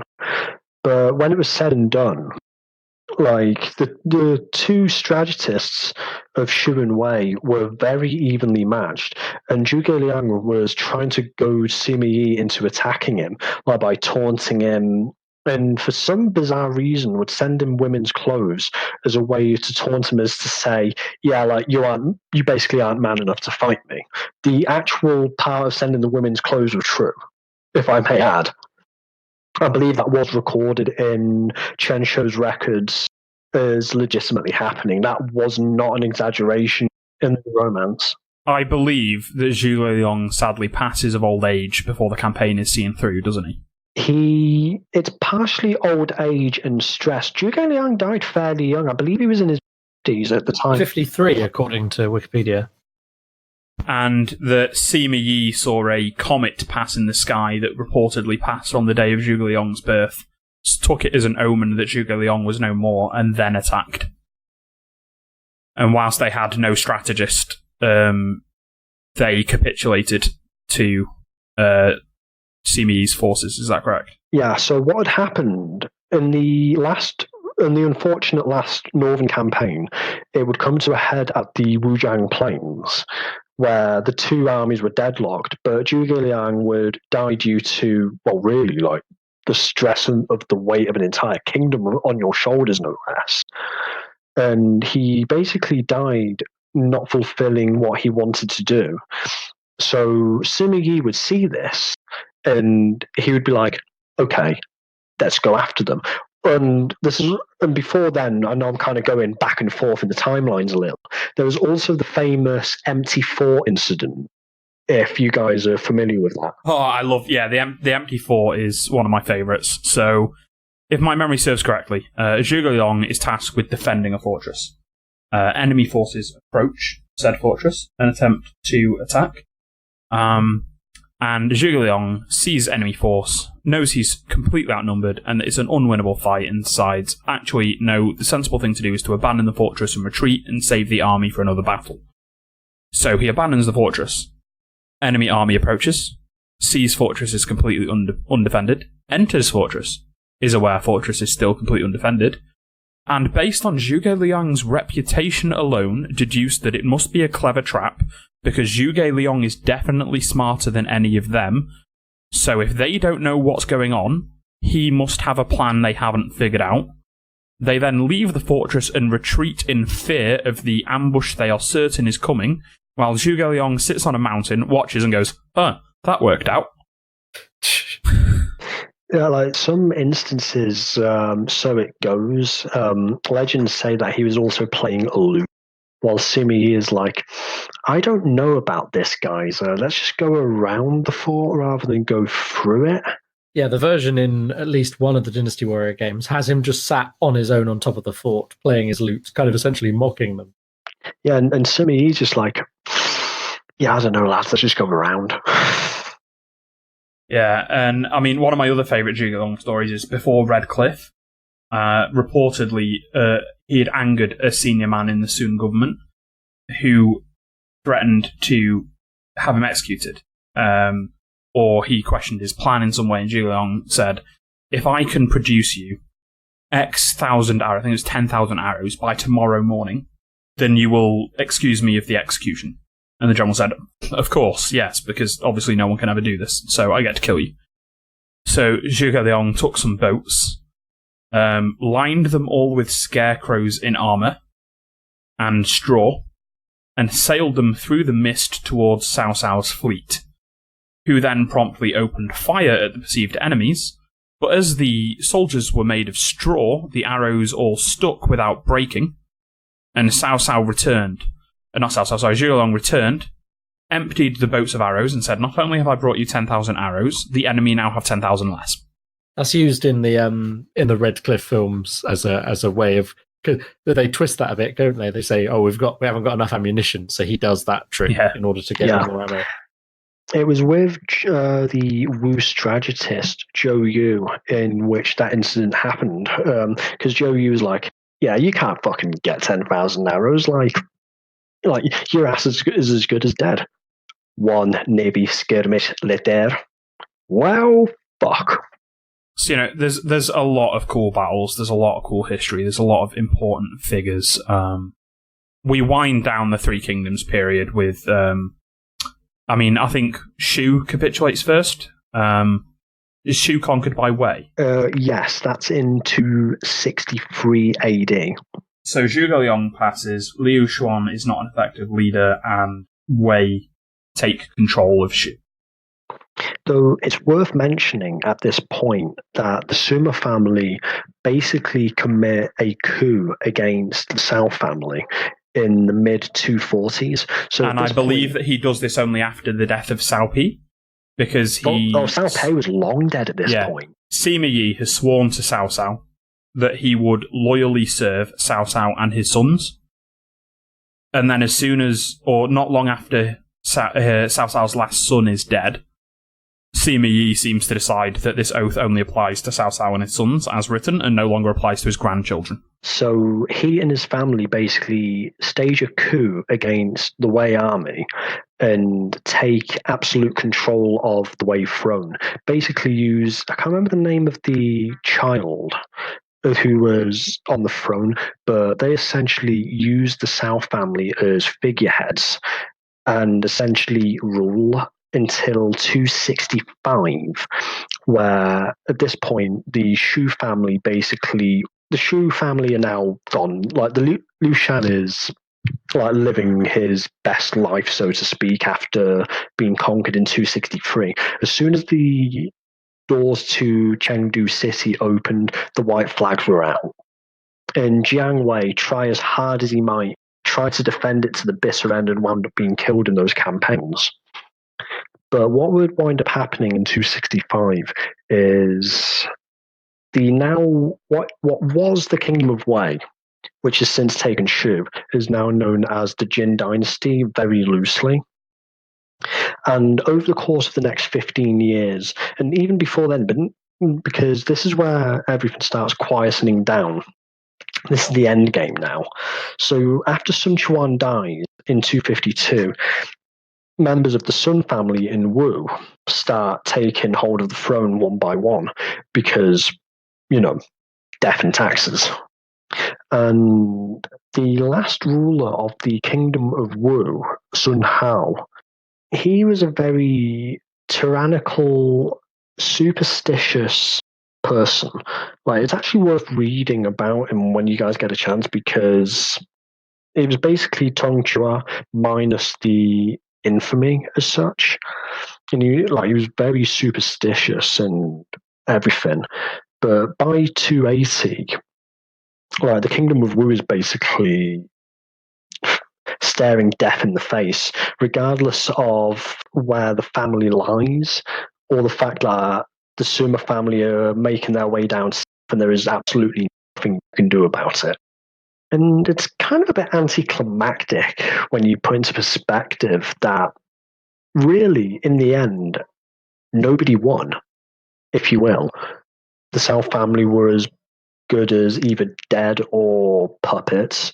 Liu Shan was an incompetent ruler with a prime minister in charge, who unfortunately died. And basically, the Kingdom of Shu was essentially ruled by ministers and prime ministers, not necessarily a king. And the kingdom of and the kingdom of Wu slowly fell apart at the seams after Sun Quan had died. So ultimately, the victor was none of the three kingdoms, but more rather a coup from a serving family, which wound up inevitably. So the saying goes, the kingdom once united must divide, and once divided must unite. That much is true. But outside of the three kingdoms, where it ended in 280, the fall of the Wu dynasty, the Jin dynasty would rule for a short period of time. I would, correct me if I'm wrong, maybe 25 to 30 years before splitting into 16 kingdoms. Apparently, the Jin dynasty ruled from 265 to 420. It was a lot longer than what I estimated then. It also knows that the 16 kingdoms is from 304 to 439, so I'm not sure exactly how. Yeah, so perhaps the 16 kingdoms was still officially under the Jin dynasty, but however was a period of fractiousness within the Jin dynasty. That's pretty much it. So Western Jin, there we go. Western Jin was established as a successor state to Cao Wei after Sima Yan usurped the throne. That was 266 to 316. So that's 50 years. So it's what's worth noting is that most of these kingdoms basically only last as long as their leader. That once a single powerful figure is dead, it descends into infighting of some sort. So Western Jin reunites China in 280. So that's when Jin, having conquered or usurped Wei, conquered Shu, and eventually conquered Wu, rules for 50 odd years. But comes into crisis very quickly. Civil war. There's a crisis of succession. So who is the correct heir? Invasions instigated by the five barbarians, whomever they may be. And then new rebels and invaders begin to establish self-proclaimed states, which starts the 16 Kingdoms era, which they immediately fight each other and the Jin Empire. So the Jin Empire is in place from 266 to 420, just getting smaller. So it'll be one of the 16 kingdoms. And that, my friends, is the three kingdoms in a nutshell. That is the TLDR. I mean, it's pretty impressive that in about 2 hours we've run through all of that, I think. One thing I want to ask is, why is it that particular period holds such interest in like popular culture? I mean, not only over here. I mean, we know about the video games got us into it, but I mean, it's clearly culturally important in China as well. And then, 16 kingdoms. That's a whole 13 more kingdoms. Surely did less stuff happen in that period, or is it that? I think the answer to that is the romance of the three kingdoms itself. It's not the history; it's the romance. The romance of the three kingdoms is listed as one of the 4 great Chinese literatures.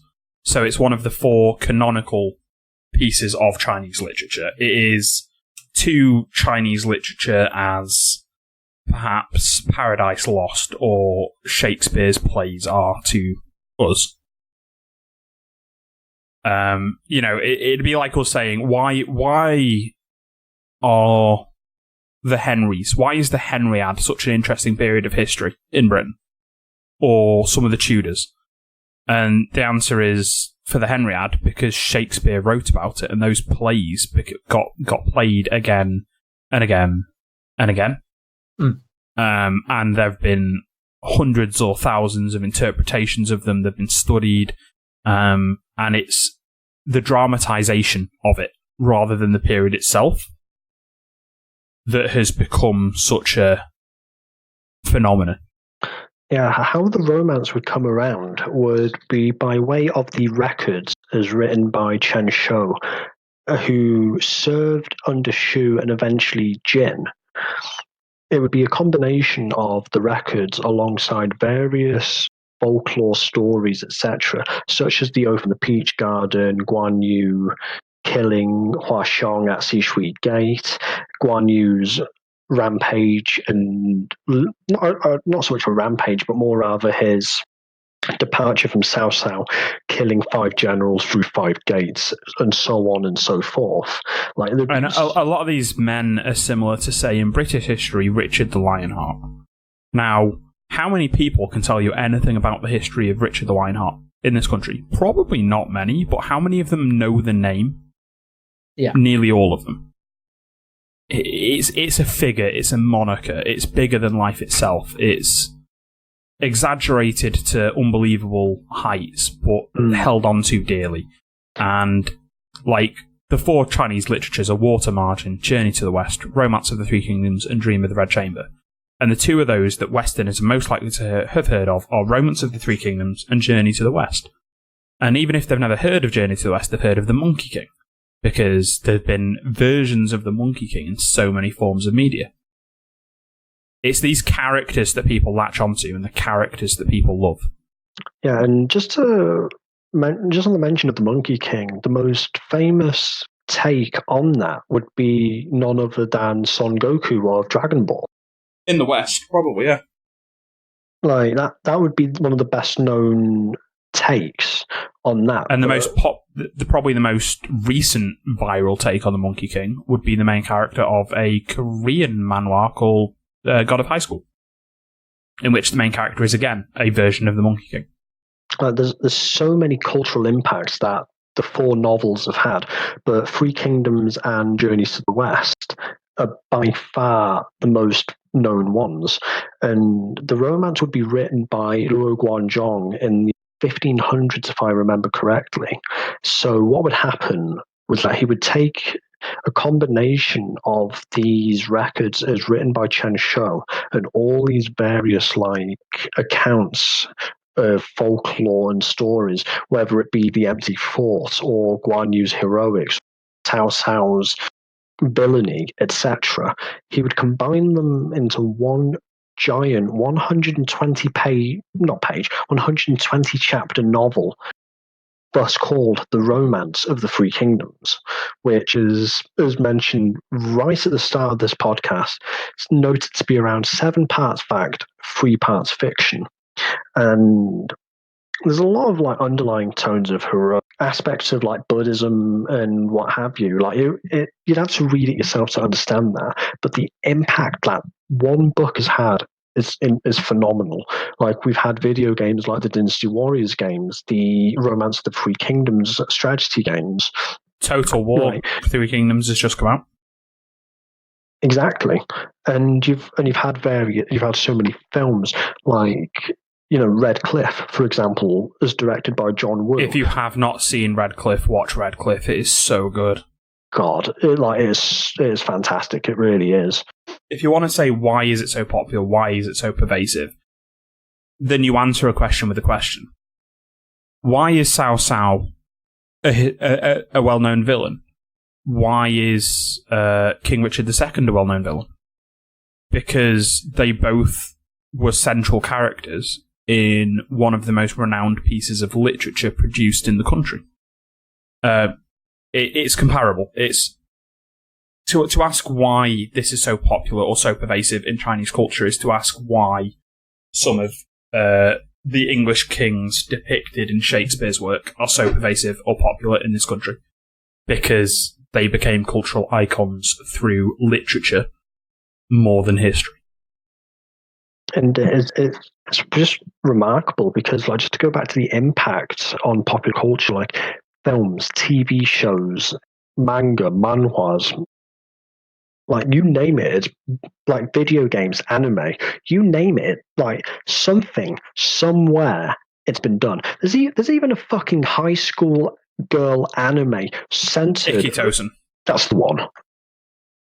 Ikitosen is an anime about 3 schools in Japan, and nearly all the characters are girls because anime, and they've all got weird fighting styles and powers because anime, but they are all based entirely on characters from Romance of the Three Kingdoms, and they all roughly meet their ends or follow storylines analogous to the Three Kingdoms, with each school representing a kingdom. Ravages of Time is a great historical manhwa from China.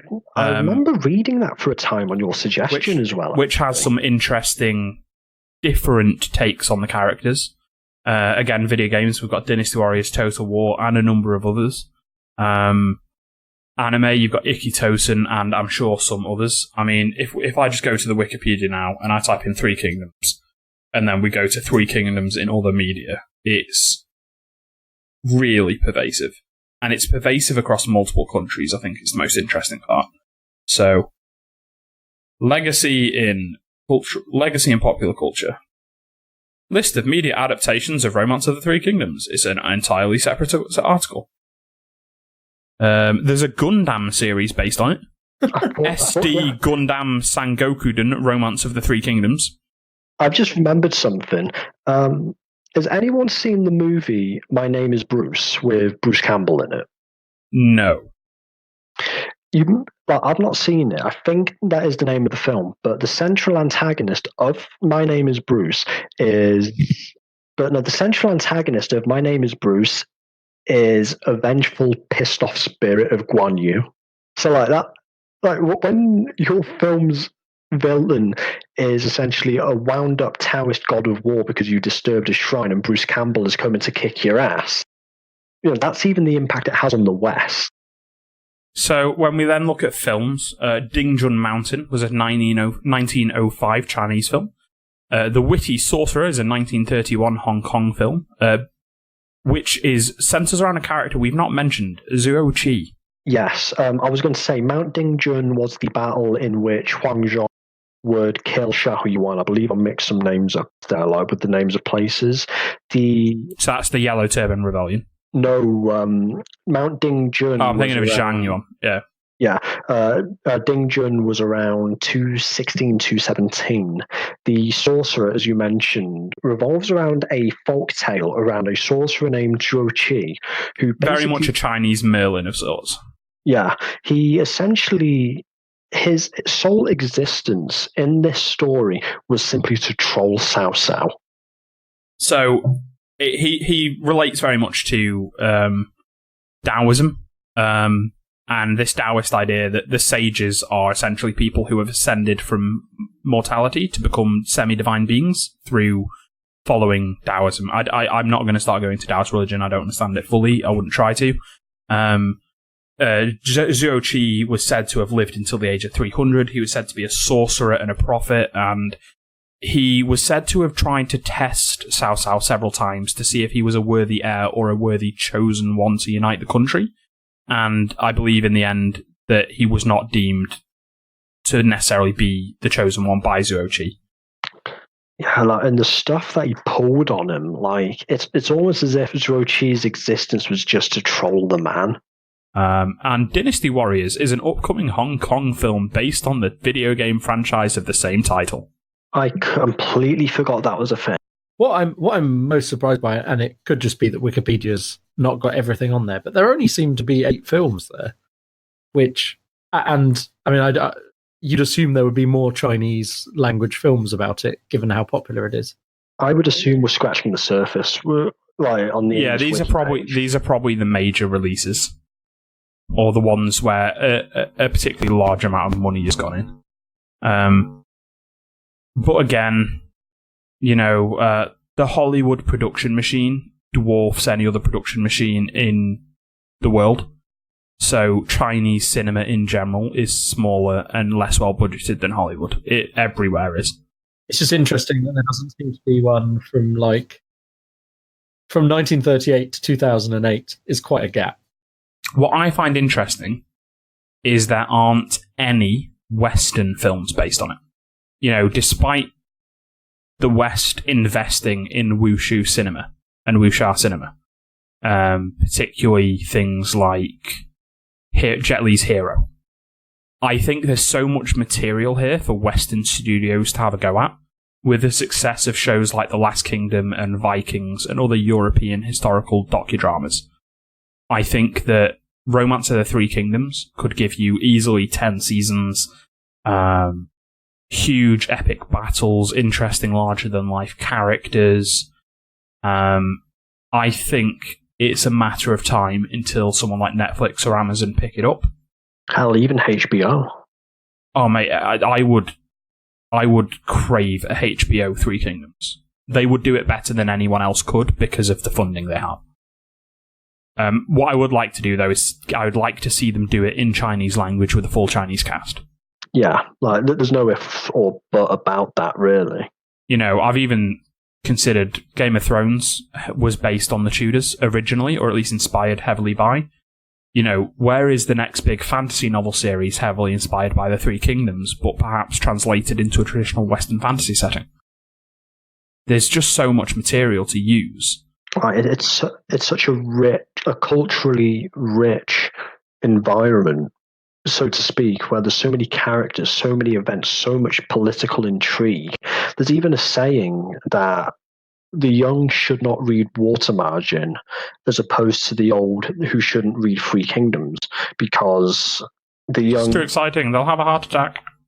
Well, for the young to read Water Margin may give them fantasies of heroism, as opposed to the old reading Three Kingdoms, who may get inspired by like all this political intrigue and strategy and deception and so on and forth.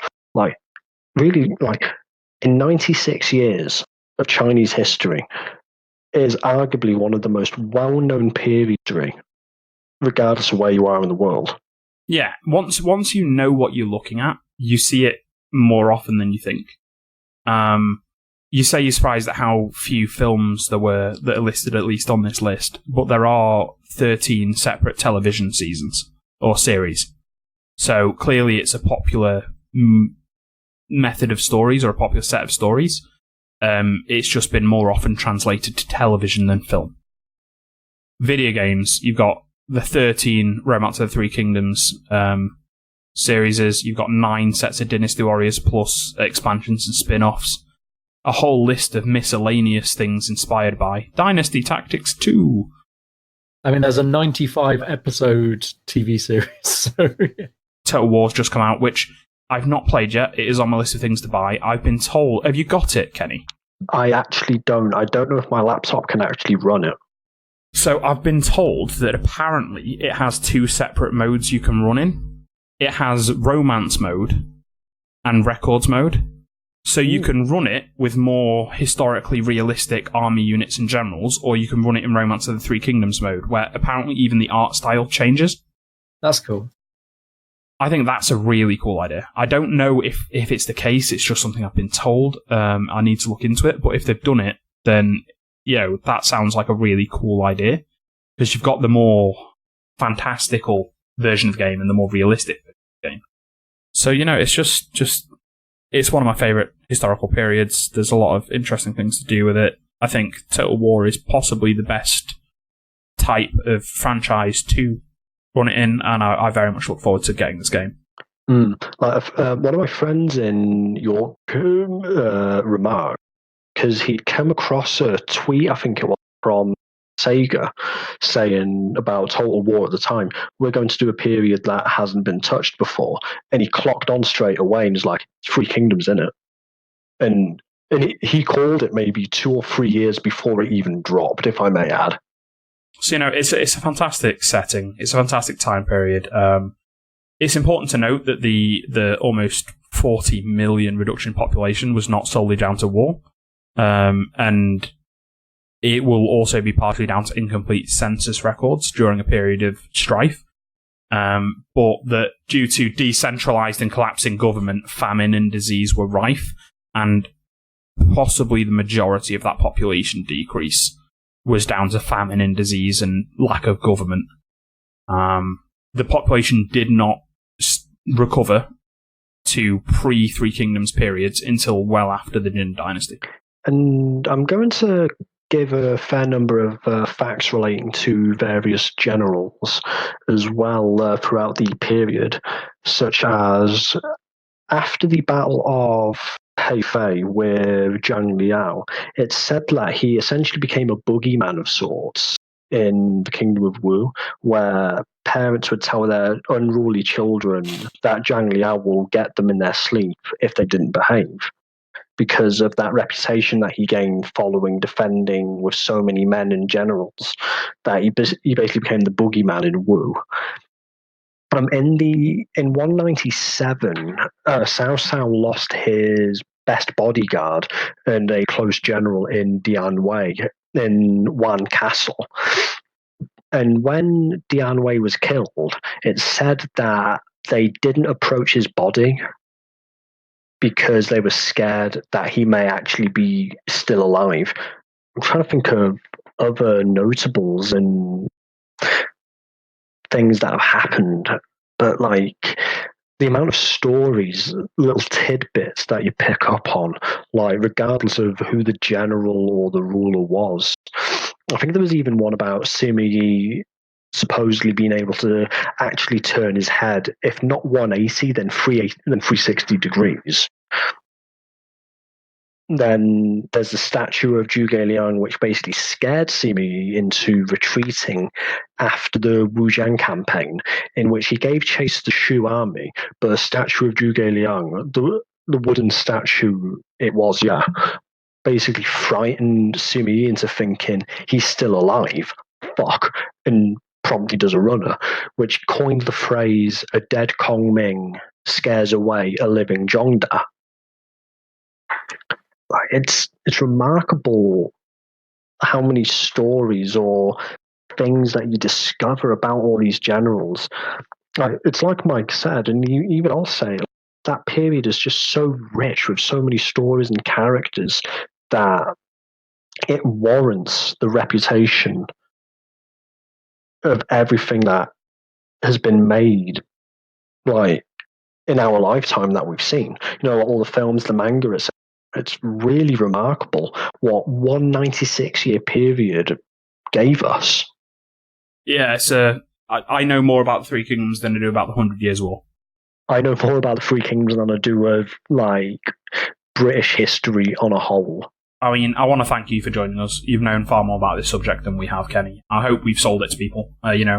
Go out there and consume some media. If you can't read the dense slog that is Romance of the Three Kingdoms, pick up a game, pick up a film, pick up a TV series. There's a lot of media out there. However you like to consume media, there is something about this time period out there to consume. It is worth mentioning there is a readable version of the Three Kingdoms online. I think it's www.threekingdoms.com, where the entire 120 chapter absolute unit of a classic is on there in its entirety to be read. That's pretty cool. So, like, if you fancy yourself with a couple hours to spare, just go on that website and just enjoy. And there's a lot of commentary from users as well. The way it reads is that you've got your paragraph numbers, like detailing the story, etc., and a second panel with commentary from users with interpretations and discussion of what they think it means or how X, Y, and Z unfolds. It is a remarkably great website. Kongming.net is another invaluable resource for Three Kingdoms enthusiasts. Like, you can read all manner of biographies, whether they are from the chronicles, the romance, comprehensive. Like, I would say the best websites to go to would be threekingdoms.com for generally reading the romance, and kongming.net for all the historical aspects of every general, like the whole shebang. Like, that is like your one-stop shop for everything Three Kingdoms related as far as history goes. Like, I can't recommend that website enough. So if you don't play video games but you want to read on little aspects, you go there. Or like, you play the games, you watch films, like Mike said, it is really worth any history enthusiast's time to look into the Three Kingdoms. I honestly can't say that enough. So it's the Three Kingdoms. It's awesome. I'm a fan. He's a fan. Maybe you'll be a fan if you check it out. And I just also want to thank you guys for bringing me on as well to go through this period, which I love as much as Mike does, really. I mean, I know I've been fairly quiet tonight, but it's been interesting for me to hear. It's just I don't feel I've been able to weigh in on much that I haven't seen. It's been a listening night.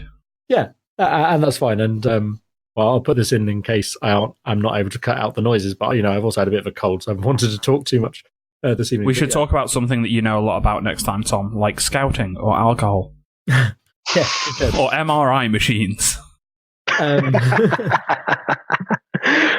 So yeah, thanks for coming along and having so much knowledge on this topic. Do you have anything you wish to plug? Any projects you're working on? Any media you put out? Or I've got nothing actually. I mean, we can always direct. Is there an archive of the old wrestling shows?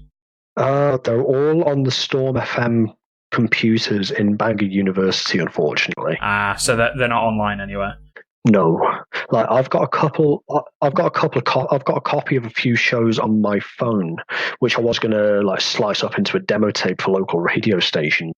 But I think we're just going to more focus on podcast aspects in the near future. It's just something I need to talk to the lads about. So keep your eyes out for Kenny coming at you in the future, potentially with a wrestling-based podcast. We'll certainly put a notification up on Tinker Tailor if anything of the sort comes about. Oh yeah, we'll happily spread the word when that comes about. No worries, I'll bring up with the lads and take it from there, really. Excellent. So, the only thing left to decide is what we are talking about next. And when we talk about it, we really should schedule more often. Yeah, I mean, that's partly been my fault, and as we say, lots of things. It's mostly been my fault. But we have... One of the things that keeps us going is like fans getting in contact with us, and I know we have a fan in Israel who was just like, "You need to release more stuff. I'm running out of episodes." Yes, we do. Why have you never told me this? Well, it's just not come up before. We have not chatted since I last I heard. Our only correspondence had been someone telling me to swear less. That is true. So, fan of ours, I know him via another Discord server.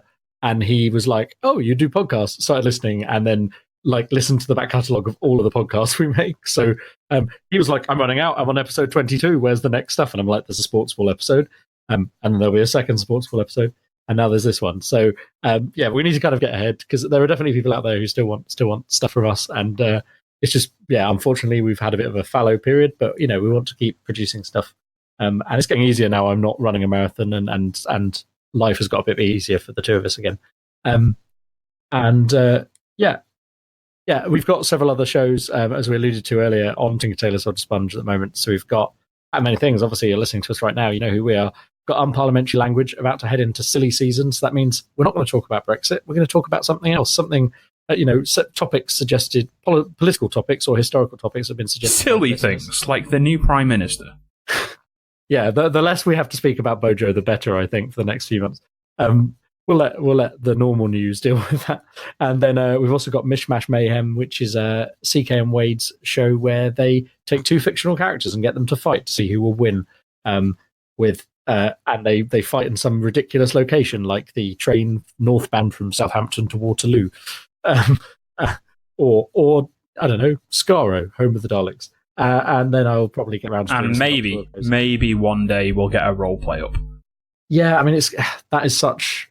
I mean, we could just put up an RPG episode that's just like not edited at all, like just a pure recording. But the one shot, yeah, maybe a one shot as like a Patreon bonus or as like a special. That sounds fun. I think we can. Yeah, if that's something you want to see or you want to hear, then give us a shout out. We could do we could take suggestions on systems, settings, genres. It's certainly something that I'm sure I could pull out of that. No pun intended. One of many things. So let's draw our next topic from the hat. What hat are you pulling it from? Is it a Chinese themed hat? Do you have a Chinese themed hat? I don't have a Chinese themed hat. The only thing I got when I was in China... Damn it, Tom, you let me down. Where's your cultural appropriation Halloween costume? I only have one for Germany because I figured, it's not so bad when they're white. But yeah, no, I don't have a Chinese hat. The only Chinese thing I have is from when I visited China. Well, other than a few yuan coins, I've got a thing I was given in the hotel room. It's like a cool patch thing. Maybe I'll find a photo of that. I don't have a new hat this week. I have a lot. You're rambling about this hat. What hat is it? I'm wearing BB-8 on my head. There you go. Great bait, mate. Because I don't have a hat. this week. So wearing BB-8 on my hat. Pull something out of it that isn't your head. I will pull out our next topic. The next topic is science. Subtopic. Subtopic. Let's draw that out as well. Come on, let's go with. Have we got vaccines in there or something? That'd be great. I swear to God, if we ever draw vaccines, can we just find a random anti-vaxxer from a Facebook comment section and invite them on? Can I come on just for this roast session? Oh no, we'd have to bring Leah on. We did an episode which you should check out on transhumanism with our friend Oliver, who did a degree in cybernetics, and our friend Leah, who is an evolutionary biologist. And Leah spends an awful lot of her time arguing with anti-vaxxers. Our topic we have drawn under the subcategory of science is dinosaurs / Jurassic Park, and we've got down as a potential collaborator for that Wade, who happens to be only one of those things is science. Well, the dinosaurs are, but you could talk about how no.